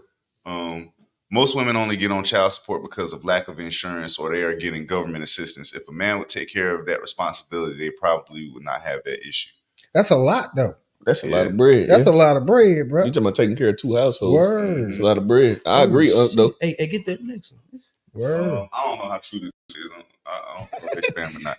But I heard about your show listening to the Carl Nelson show on WOL 1450. That's a AM station. Yeah. Oh yeah, that's fine. I don't know if it's true or not. I hope it ain't spam. But hey, that might be a troll. All world, all love, huh? I don't know. Yeah, it might. Yeah, who cares, I hope. bro? Yeah, it don't matter. What difference? We'll take it. I'm pretty sure he meant co-parenting because he said co-parenting. We don't want no co-parenting. We ain't parenting. We're definitely not advocating for that. That'll get your kids on PBS. We're not advocating for that at all. You say can be fired, you can get your back strong, boy. You coke. No. Hey, I done see them niggas live some pretty incredible life. What we advocate? No, but co-parenting can be fired. You can get your back strong, but just make sure your back strong enough that when years later, you make another one that you have to carry on a strong old back. I feel like we've been here 45 minutes. That's not it. It ain't been 45. It's saying, all right, so hold on. Let's do this, man. I wanted to close real quick just for Father's Day. Let's close to giving our pops thanks for one thing.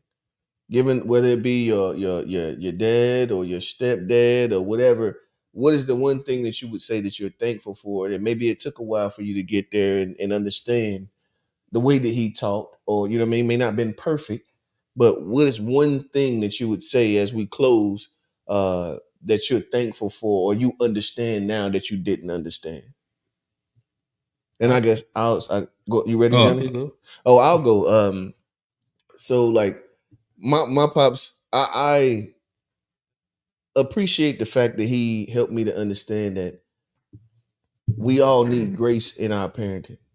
Like there's no perfect parent, even though, you know what I mean, I can be, which he wants me to be better than he was as a parent. At the end of the day, that it's like there's no perfect way of doing this thing, and you should also always give people grace. It's like give, especially parents, because if they're around and give them the opportunity to do better. Give them the opportunity to do better. Matter of fact, I'm gonna run with that one. Is I appreciate that that he advocated for getting an additional opportunity, like getting an opportunity to do better. And I'll just leave it at that. Well, I'm a shout out to Pops, man. I appreciate that grind you gave me, brother. You know what I mean? My dad used to get up at 4 o'clock in the morning, go do what he do, and wouldn't come home sometime at like 6:30, 7 o'clock in the afternoon. Every day. You get what I'm saying? My dad, he gave me all the grind that I got. He showed me, bro, laying down ain't gonna get you nowhere. Facts. You know what I'm saying? That's what I got from him. Laying down ain't gonna get you nowhere. You but said it.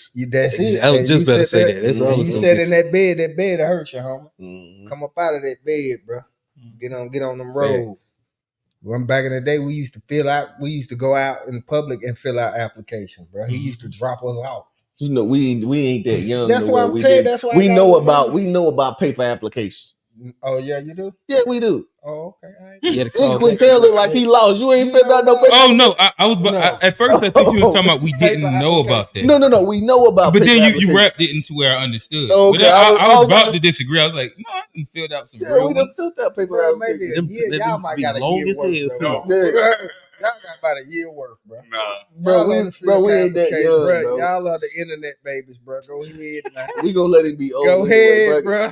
Y'all ain't fill out no application. He gonna need a knee replacement in about 62 days. And I'm fine with that. and I'm bracing myself now. Yeah, brace yourself. Right, that knee replacement gonna bar by 48. Yeah, cause my daddy got knee replacement, so I figured I might get that from him. Yeah. All right, Johnny. What about you? I just want to thank my pops. Happy Father's Day to all of you guys here, especially. I want to, get. I probably told all y'all yesterday, but I ain't see you, Tank. I ain't see you, Bob. So happy Father's Day, but happy Father's Day to my pops. But I just want to thank my pops for showing me how to love as a man, how to love your family, how to love your partner, how to love your God, how to love your community, and still be a man doing it. And that I appreciate that, cause. Yeah. Hey, old head. I want to say I said what Johnny said and rock with that. That was cold.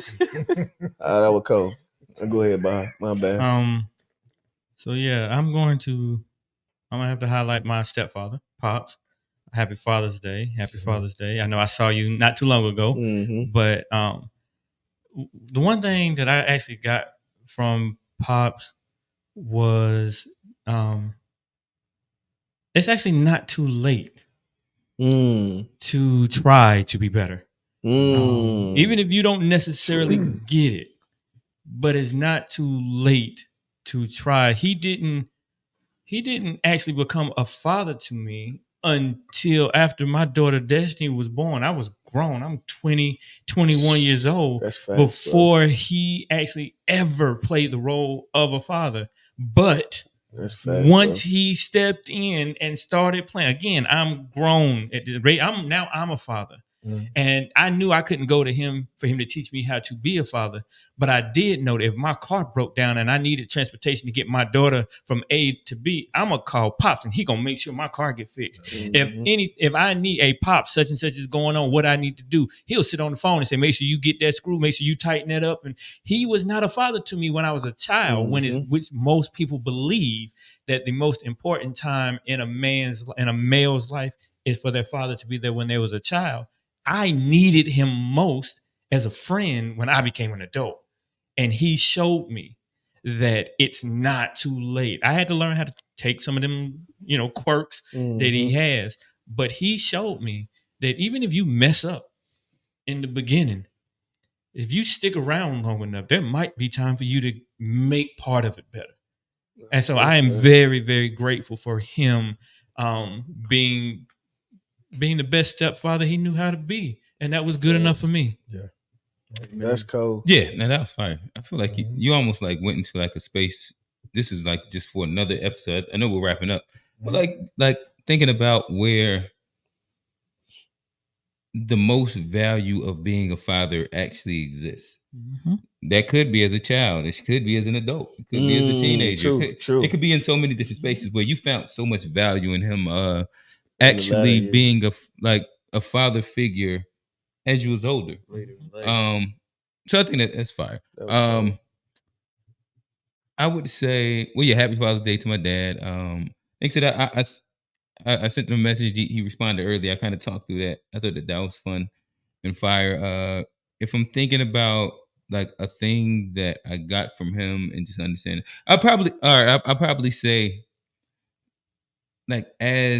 like aging as a father is its own thing. And like I've seen him soften up to like he's just a big ass teddy bear now. Like, but like there was also a point where like that wasn't what I seen him as. And understanding that like there is a natural matriculation as a man that generally all of us end up going through. Where like when we, like 20s and like some of the even early 30s, like you so young and virile and like full of testosterone and like I gotta fight the fucking world. That ends up coming off in your household, comes off from your kids, XYZ. But as you get older, it's okay to, soften up. Be more gracious, be more understanding, be more of like, again, like ain't nothing wrong with being, a 60-year-old teddy bear. Like, ain't no reason to be mad at what they say, gang banging over breakfast. When you're 60, like, what you mad about? Like, you made it that far. You know what I mean? So I think that's something. Even as like I'm hitting the restart button, I got a new little baby. That's something that I know I'm gonna make sure that I implement. Is that like, hey, there's parts where when I reflect on QJ and my son, we're like, okay, dang, like I had some, like I was young, I had some testosterone inside my parenting. Where with Isla, I probably can be able to be like, okay, I can take a little bit more of like this softer approach because of daughter. Daughter. Yeah. Well, appreciate it. No, I'm saying it's finna be you finna be you finna be. But I'm popping 5 more out, bro. Yeah, I'm telling I'm about to pop 5 more. 3 boys and 2 girls. And with I'm joking. Hey, Todd, you heard that?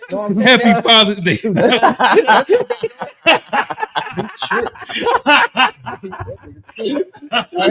Can I throw one thing? But that's what that daughter do to you, bro. Yeah, for sure. It softens you up, bro. This is a perspective. Happy Father's Day to everybody. Mm-hmm. This is a perspective that out of everybody here, Tank is older than me.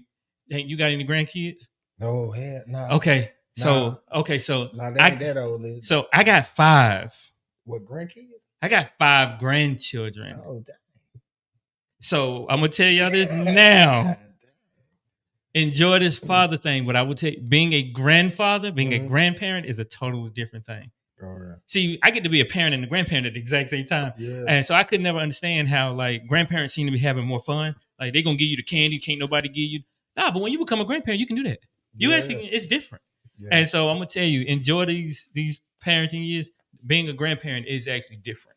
It is different. So shout out to all the grandfathers out there on Father's Day. Hey, shout out them too. Damn, I want to hop in that conversation. Shout out them too. I know you want to close or we? We'll have to catch that one next week. Yeah, I mean, I guess I shout out my dad. You don't have to say that. No, come on, man.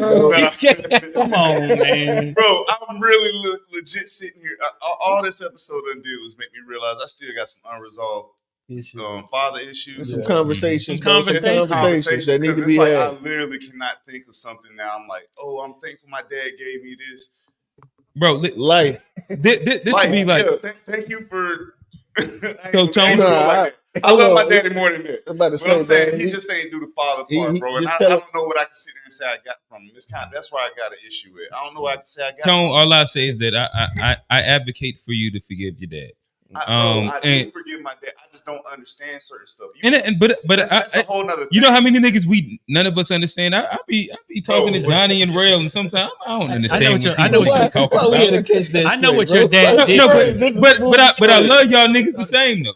That's my main point. And I love Tone's mom the same. And I'm gonna say, there you go, man. We talking about that. No, I know what Tone dad gave him. I know what he gave you though, that you should actually be able to thank him for. Mm-hmm. Your dad has been an example of things you might not want to do, and that is important. Also important. You have been able to look at my dad and be like, you know what, he did A, B, C, and D.